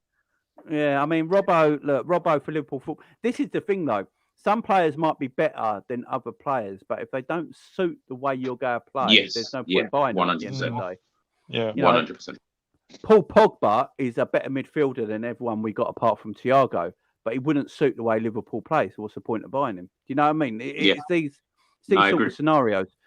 But Pep Lijnders, look, no matter what people might think of his coaching, by the look of it, his coaching is diabolical, right? But he might have an eye for talent. Right, he might have an eye for talent, right? He might do. So, are we all a bit concerned, though, that our number 2, Doug, has a lot of influence on our club and our manager right now? I suppose if you say that he is having a bit of more influence in transfers, then yes, that's what Julian Ward's there for, to scout players. I mean, the thing is, he was our assistant when Buvac went. Now we all kind of wonder why he went, but I do now think that if Lijnders is having a much better say in transfers, then again it makes me think he is definitely the next Liverpool manager after Klopp, because he's got his ideas across. He'll have different ideas to Klopp. He's only Klopp's assistant, so if Klopp is unavailable for some reason, then obviously Lijnders will definitely take over. But I do think that there is a thing for us to be worried that Pep Lijnders is having probably too much of an influence in transfers than we actually think he is. Yeah, G, your thoughts on it all? It's funny because I got a video coming out later about called the Pep effect, like in regards to this whole thing with Pep and like. Hang on. Big up, Ash.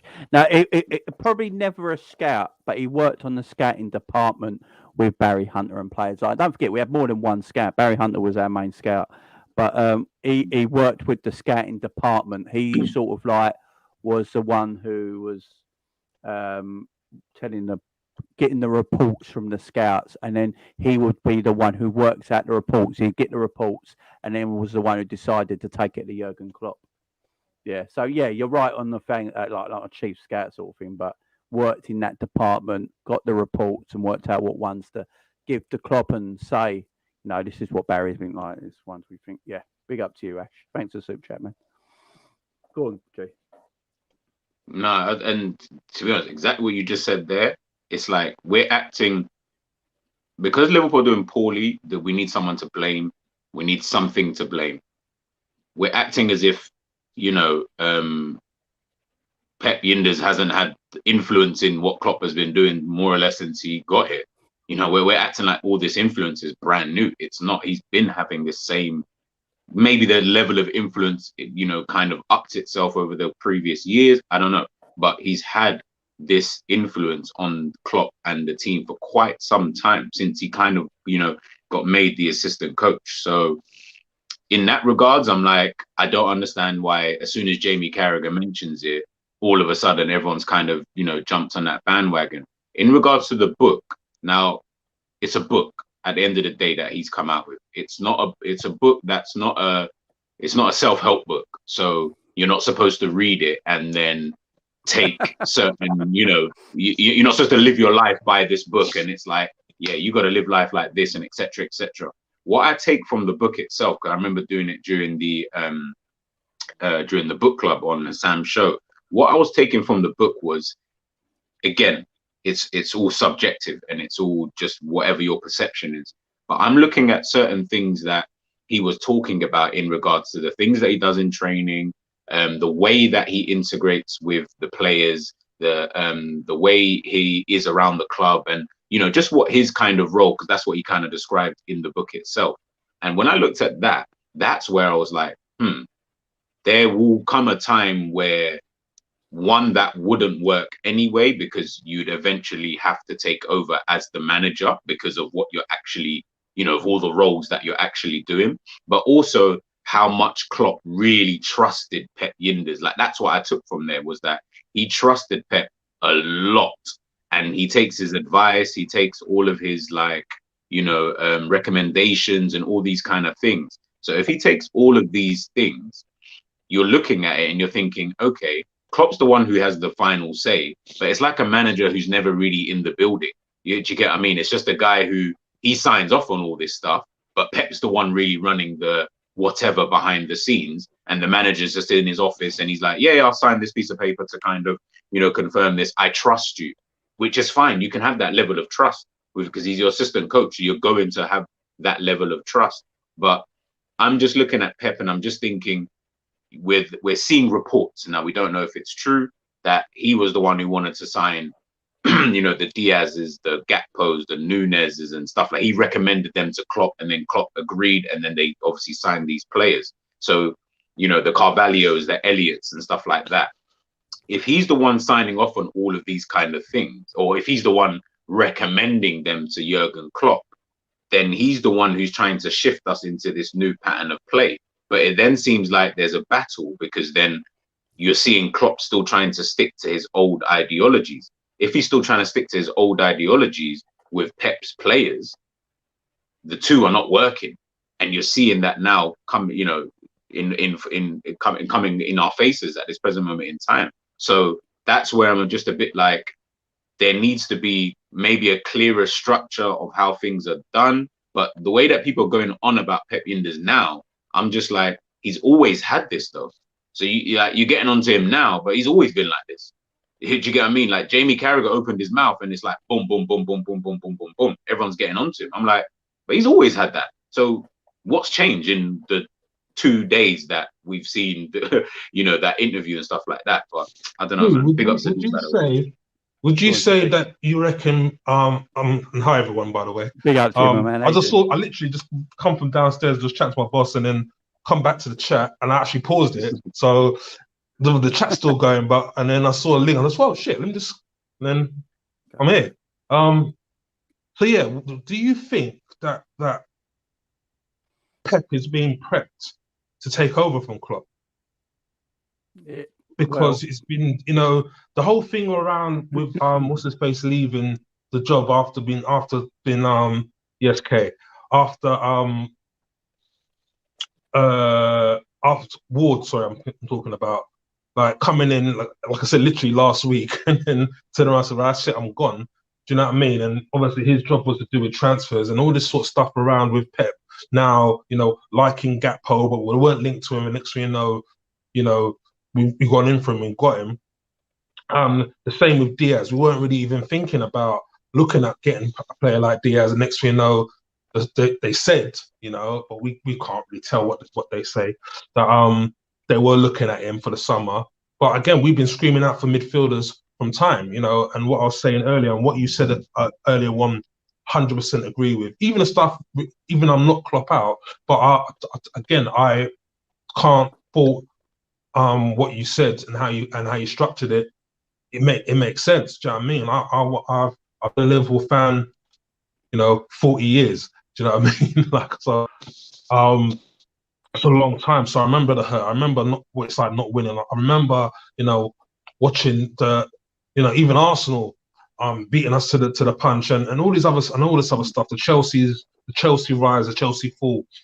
But I'm wondering about Pep. Is he being groomed to take over from Klopp just because of, as I said, him slowly being more involved, him doing press conferences, all this sort of stuff, and it's sort of like, is it, you pointed out, like when when Klopp stayed on, obviously everyone got a new contract, and I'm just wondering, because I it's not so much I want Klopp out, but as you pointed out, I want change.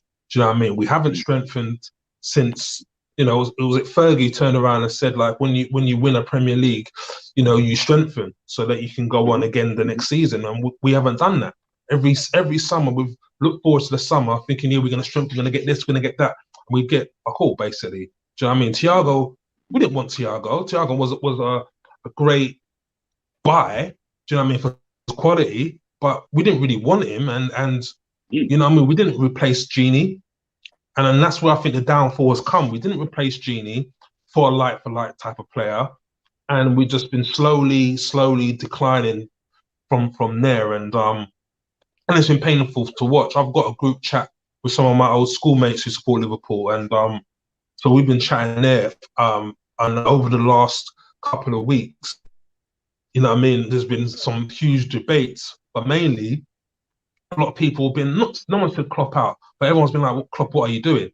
Do you know what I mean? And I've just been secretly watching Lijnders, and I'm just wondering, again, if you guys think that, is Lijnders getting prepped for the job? Because, as I said, I'm noticing little things. I'm just wondering, realistically, is if Klopp does go, do you know what I mean? Will he be, was that maybe a part of him signing, like, when I go, can Pep take over, sort of thing? So I just want to know your thoughts on it. No, I think that it all depends on ownership, I think it all depends on ownership. If we are still owned by FSG when Klopp leaves, then I think Pep Lijnders is your man, because people might not like it. He knows how to work under FSG. He's worked for them for ages. What other managers you get that go work under the tight ruling of FSG? Not many.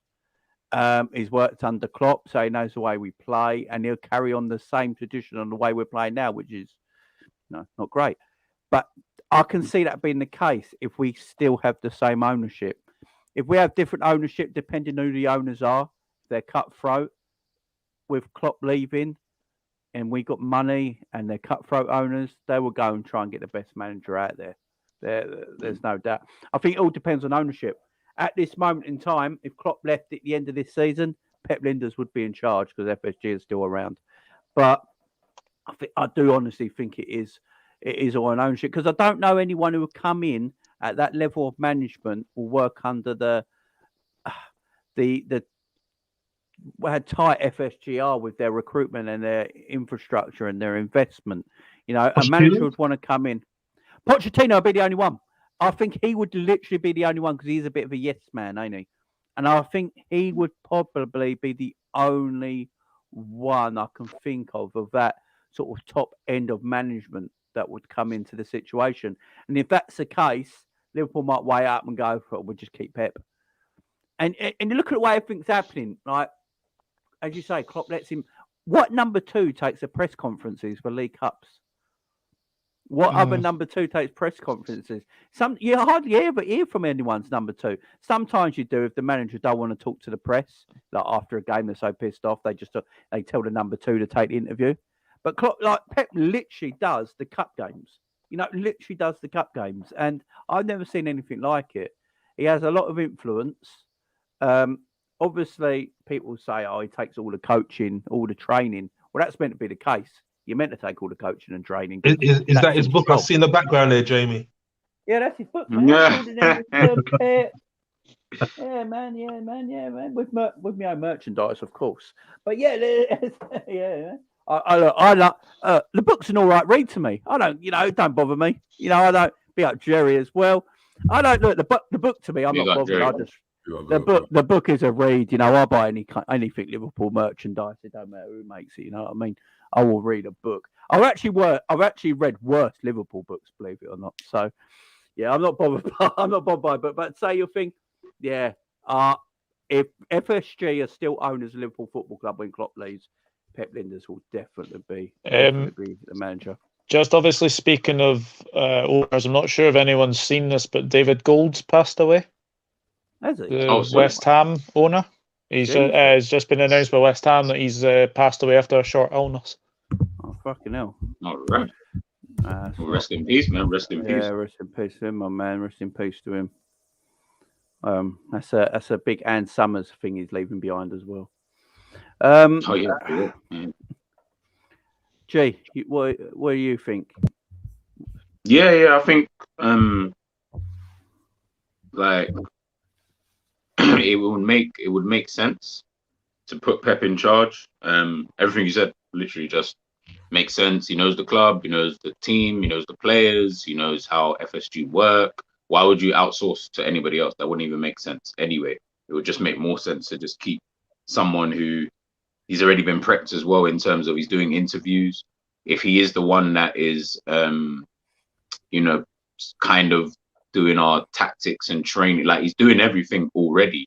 As I said, Klopp is just more like a face of things. Obviously, he's the manager, but Pep's the one who's kind of, running the show in behind. So, if he's the one who's really doing all of this legwork, excuse me, if he's the one doing all of this kind of like legwork, behind, it just makes more sense to, to just keep him. That's if FSG stay. Now, obviously, I hope Liverpool get new owners and they go out and they try and get the best manager that's available.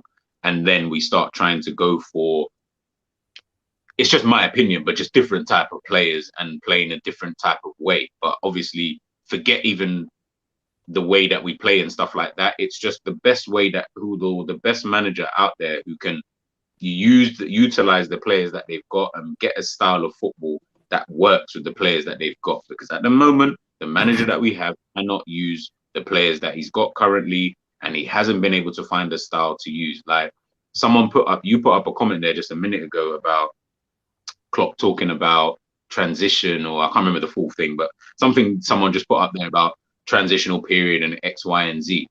I'm sorry, but there was no way that you sat there after last season, almost going for a quadruple, and in less than 2-3 months, we're going for a transitional period. Like, how does that even make? And your transitional period stinks. That's what makes it worse. Your transitional period actually stinks. Like you've gone from finishing second, almost winning all these trophies, to now you're 6th. And you look even worse than you did last. Like, how does that make sense? You cannot have gone from last season to saying to everybody now, yeah, we're going for a transitional period. That doesn't make any sense. Again, that's just excuses that are very, very easy excuses that are very hard to challenge. No one can really sit here and try and challenge it because you're seeing the team going through certain things X, Y, and Z. So it's something easy to say. But I'm sorry, but I'm not going to buy that kind of them kind of quotes there. If you're telling me that you almost went for quadruple, but now you're going for a transitional period, all in under how long was preseason? Like a month or two that we had preseason, and now you're going through transitional period. Bearing in mind you lost Mane and you lost Mane. You didn't lose anybody else from that same team of last season. It's not like we lost Mane, Van Dijk, Alisson, Salah, Firmino, and then you're trying to now integrate these new players. You lost Mane. Let's give fans a bit more credit. Do you get what I mean? Like, we're not that naive. Well, I would like to think we're not that naive in thinking that you lost the whole team. So that's what I would deem to be a transitional period. Like when Pep, not even Pep, just before Pep came, Manchester City's players were all getting old and they had to replace quite a lot of players. Hence the reason why they spent so much money on fullbacks. Hence the reason why they then need to get a replacement for Fernandinho, who they got in whilst Fernandinho was still there. Do you get what I mean? So you're telling everybody that it's a transitional period? I don't buy that, man. And with Pep, for me, yeah, like I said, I think he's the one that's just being groomed to be the next manager. And if that's the case, I'm Pep out before he even gets here, to be honest with you, because I don't want him in charge. Pep out already. Doug, Yeah, before I get the Jerry. Doug, your thought? Yeah, I think what G has said has been absolutely spot on. I do think as well that like FSG have their faults. FSG have a lot of things that they've done wrong, but they have done some good things for us. But I think we're going into a stage now where we literally need to wait and see what will happen with FSG. I think the ownership will be probably agreed over this probably January, and I wouldn't be too surprised if something happens before the end of the season. I think we're in for a very, very interesting end of the season. But just going on to what obviously we spoke about earlier, obviously with like Van Dijk's injury, I think you will probably see a lot of these players probably that obviously played at the World Cup probably get injuries because it's a demanding season. Yeah. No, I agree with that. I mean, I think injuries will occur. Jerry, how you doing, my man? I'm good. I mean, apart from Liverpool, away from Liverpool, I'm all good. 2023. Is the tree down? Is the tree down now? Yeah, the trees. Oh, you put it down. The trees down. So yeah, back to reality. And yeah, I mean, I'm good. Hope all you guys are keeping well as well, excluding what's going on with Liverpool at the moment. So yeah. We're doing well, man. We're doing well. So yeah, we're just basically what we're talking about. Look, I know a lot of people. There's this fan base, Jerry, as you know, is doing shows as well. You see it all the time. This fan base is completely split in two at the moment, ain't it? Yeah. Like, even three, you could say. You got the people that hate FSG so much that they don't see anything Klopp does as wrong. Klopp's got nothing to blame on all this because FSG are the main problem. Then you got people that are like, no, FSG are doing a decent job. Klopp's the ultimate problem. And I'm sort of in the middle. I just look at it as like, everyone knows me. You go on a YouTube show and name my name and everyone goes, that's the positive Liverpool fan, yeah?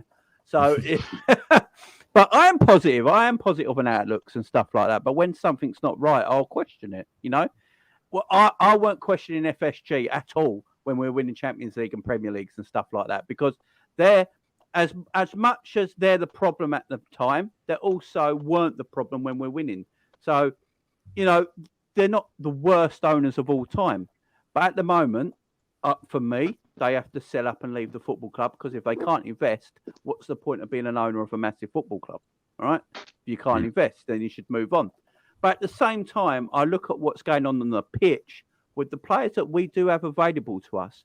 For me, Jerry, Klopp and his coaching staff are not doing a good job this season. It's as simple as that. And I don't understand why when I say this, I can't. You get got at. It's like, well, you can't blame Klopp and his coaching staff because he hasn't got the players. Then if he hasn't got the players, he should be good enough as a coach and a manager to adapt to the players he's got. Surely. That's been my argument in regards to when I've criticised any manager from any other team. That's always been my argument. You look at what Sam Allardyce does; they're praised because they can get the best out of the players that they've got for a particular time. Yes, they may not be able to sustain it, and they may need to build on top of that, but that is the bare minimum requirement. And Liverpool, player for player, I was told by many Liverpool fans, even though I disagreed, Alisson's the best goalkeeper in the world. We've got the best right back in the world. We've got the best centre back partnership in the world. We've got the best left back in the world. We've got the best DM. We've got the best winger. We've got the best captain. We've got the best left winger, which was Mane at the time. We've got the best player in every position. And apart from that, only Mane is left. We brought in our Thiago, who apparently is world class. I don't think so, but he's world class. Let's use that argument.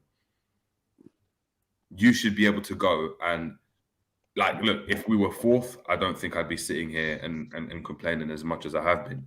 We're sixth, closer to eighth than we are to fourth. We've lost against so many teams that we shouldn't have. We're not talking about losing against the big teams such as Man City. Arsenal. I just can't remember the time. We're dropping points against teams we should easily be able to beat. And I start looking deeper at it, and that has been the issue. We've conceded 51 big chances this season. That's almost more than twice as much as any team in the top four, almost twice as much. Yet we've signed an attacker. I get it. We've got injuries up front. How does that stop that issue? All right, you don't want to go and buy a player to solve that issue. Fair enough. I'm not going to question that. Why can't you shore up the defense? Why do you keep bombing on the fullbacks? Why is the high line still in place? Why are you conceding all these chances? That's where we're being killed, not scoring goals. In terms of goals scored, I think we're fourth in the table in the league standings. Yeah. So scoring goals hasn't been our issue. It's been defensively. But it's been defensively throughout the team. So we're not pressing as well. We don't keep possession as well as a Man City does and use that to our ability because we give possession away a lot of the time. If you look at the passes that Thiago passes or Henderson, a lot of the time we give away possession with that first time ball over the top into Nunes or into Salah. We lose possession and then get caught in the counter, conceding big chances.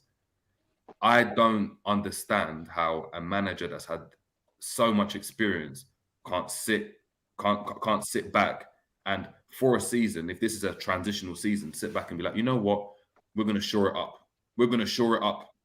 We know we might win games ugly. We might win 1-0, 3 games in a row.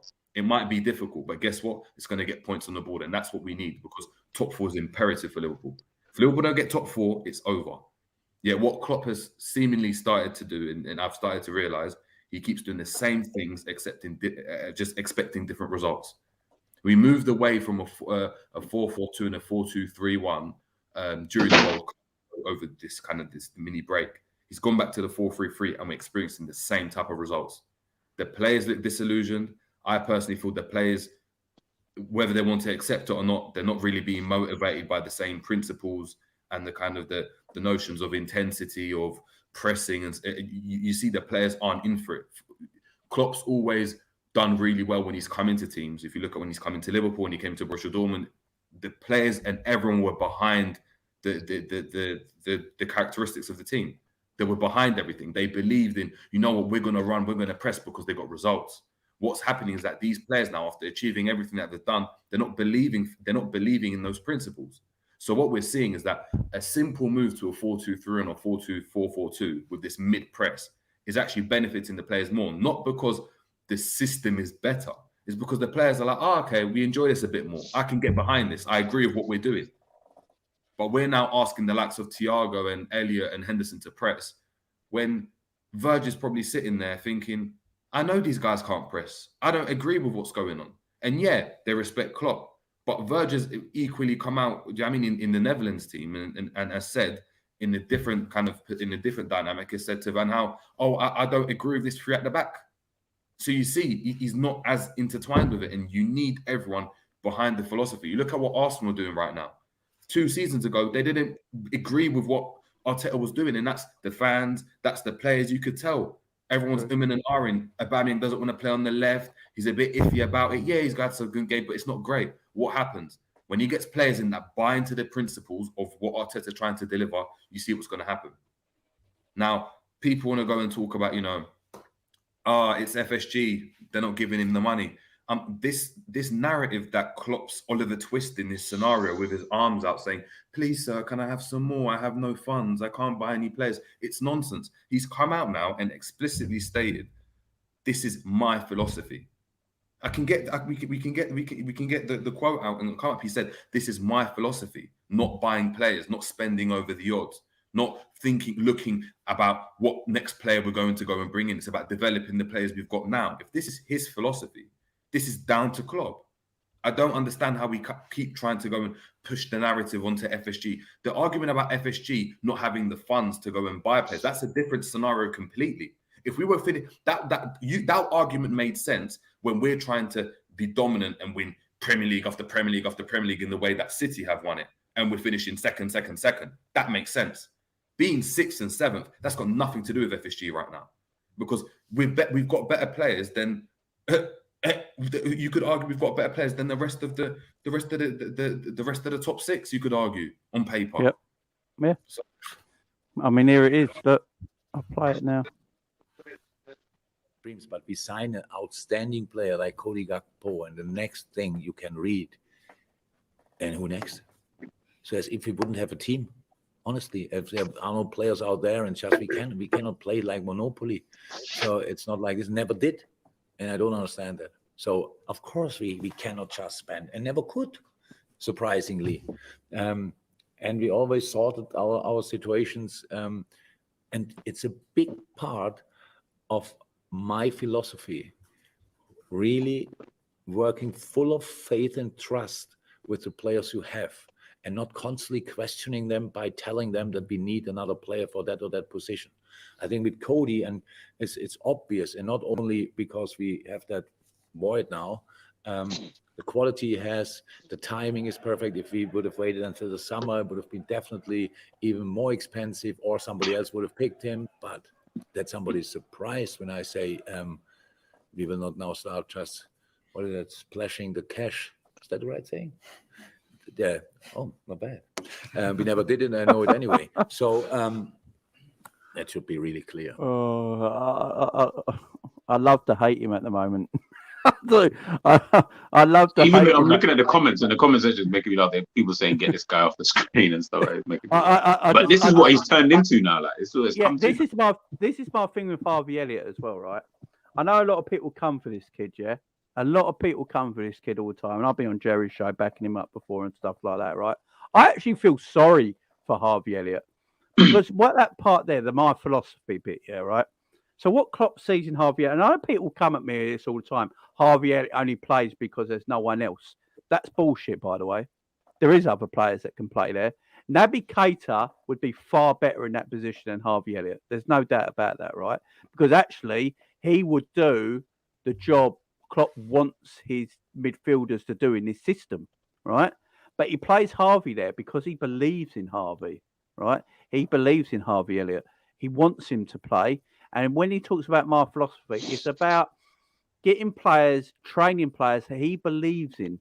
He believes he can coach and train Harvey Elliott to be a top footballer.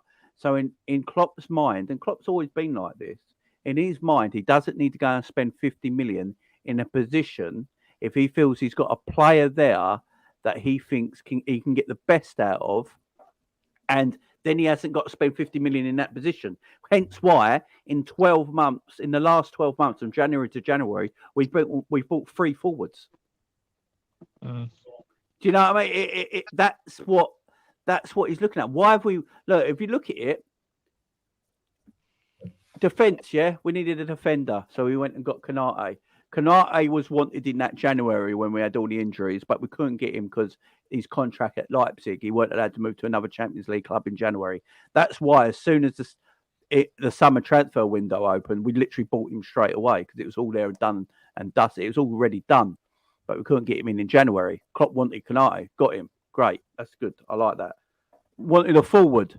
So he went and got Luis Diaz. Right, fine, perfectly happy with that. Good player. Areas of the pitch they recognised they needed sorting. But for some reason, I don't know what it is, they're looking at the midfield every single season and going, no, we're good.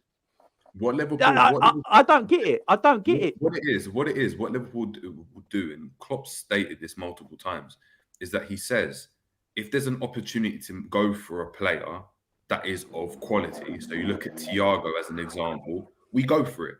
Liverpool will go for it because it's a good deal. It's a good deal. It's a good player. We're getting him in. Liverpool don't see the midfield as an issue. Multiple times in the summer, I was confused, saying, why is he talking about Morton so much? Why is he stating, we've got Jones, Ox, Keita? Because he's making sense. Like, we've got numbers, but we haven't got the quality. Well, I believe we haven't got the quality in midfield. No, I agree. That's my opinion, though.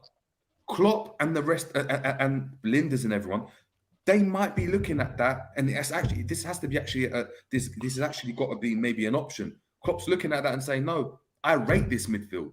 That isn't the problem. They're just not doing what I'm asking them to because we're not motivating them enough, as an example. And if that's the case, and I chuck this to everyone on the panel and in the chat, if Klopp's looking at the midfield saying we actually don't need a midfielder, having a midfielder like Jude is great because he's good, but we don't need him, though. That's like saying, oh, look, having, I don't know, any right winger in the world is great. It would be great to have him, but we've got Salah. We don't need him. So if they're looking at midfield in that same regard, then all the people that are backing Klopp and backing what's going on at the club, it doesn't make any logical sense to me, because your arguments are that the main issue at Liverpool is the fact that we haven't got a midfielder. But Klopp doesn't want the midfielder, because if he did, he would have got it. You don't. You would have got it from before. We've signed four attackers, including Jota, in how many years? And we signed one midfielder in 3 years. One midfielder in 3 years, and that's Thiago. Arthur Melo's obviously just doing whatever. That's one midfielder. Before that, who was the other midfielder? Naby Keita. We haven't signed a midfielder in the position that we use the most. So if that's the case, maybe the fact is that Klopp, Lijnders don't see midfield as a problem area the way we do. They just see it as an injury issue. And if that's the case, he's right. I mean, we've got numbers. We've got numbers in midfield. We've got Jones, we've got Elliott, we've got Carvalho that's played there. We've got Naby Keita, we've got Oxlade-Chamberlain, we've got Henderson, Thiago, Morton, Bobby Clark that people were raving about in the break. If he's rating them like that and he wants there to be a platform for them, the issues aren't there for Klopp. Klopp's looking at the wide areas as issues, and it's shown through the transfers that we've made. We spent how much money on forwards when we didn't have to? Over 100 million on forwards. I mean, look, if Liverpool really wanted a midfielder, they could have got two of them forwards and bought a midfielder, and it's less of an issue right now. Big up DJ Brains, thank you very much. The quality of midfield, less pressure on the defence. The one thing I'll say, because I've actually got to wrap up soon, guys, so I'm going to do this again tomorrow if you guys are free. But what I'm looking, because I've got my daughter's starting school and their teacher's coming round for a meeting, so I've got to wrap it up quite quick. What I'm looking at, though, is that the midfield we got, I don't think would look as bad, really, if you played the system that suits the players you got right now, right? So we actually, if Klopp's all about, right, we've got these midfield. I'm all for my manager, by the way, rating the players he's got. I like if he rates the players he's got, I'm all up for that. Yeah, I'm all up for that. But play him in the situation that don't make him look like bellends. Because at the moment, you're making Harvey Elliott look pathetic. You're making Fabinho look 38 years of age. You're making Thiago look like the shadow of the footballer he once was. You know, and it's not helping. It's not helping these players because they're much better than what they're showing right now. You know, you get them in a situation and a system that suits the players around you, Liverpool will play better. Yeah, there's no doubt about it. But guys, I've actually got to leave it there because I've got a meeting coming up. Time has flown. Big up to everyone. Thank you very much, Jerry. Sorry he was only on for a short bit, man, but great comments. Steve, thank you. Doug, G, thank you very much. I'll be back tomorrow continuing this conversation because there is so much to talk about Liverpool Football Club right now. But guys, don't forget to go and subscribe to Jerry's show, the Jerry James show. Go and subscribe over there. Get up to 1,000 subs. Don't forget to go and subscribe to the Dugout Football channel as well. Doug, what are you on at the moment? 2.252. There you go. And don't forget to subscribe to G's as well. GTV. And guys, don't forget to subscribe to myself. We're on the way to 4K now.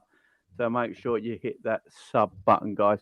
But I just want to say a big thank you to all the new subscribers because we've had over 300 subscribers in a week on the channel. So thank you very much, all the new subscribers. I really do appreciate it. And I'll see you guys tomorrow. Before I leave, actually, what we'll do, we're finished with this. We'll go out on this. There you go. Let's go.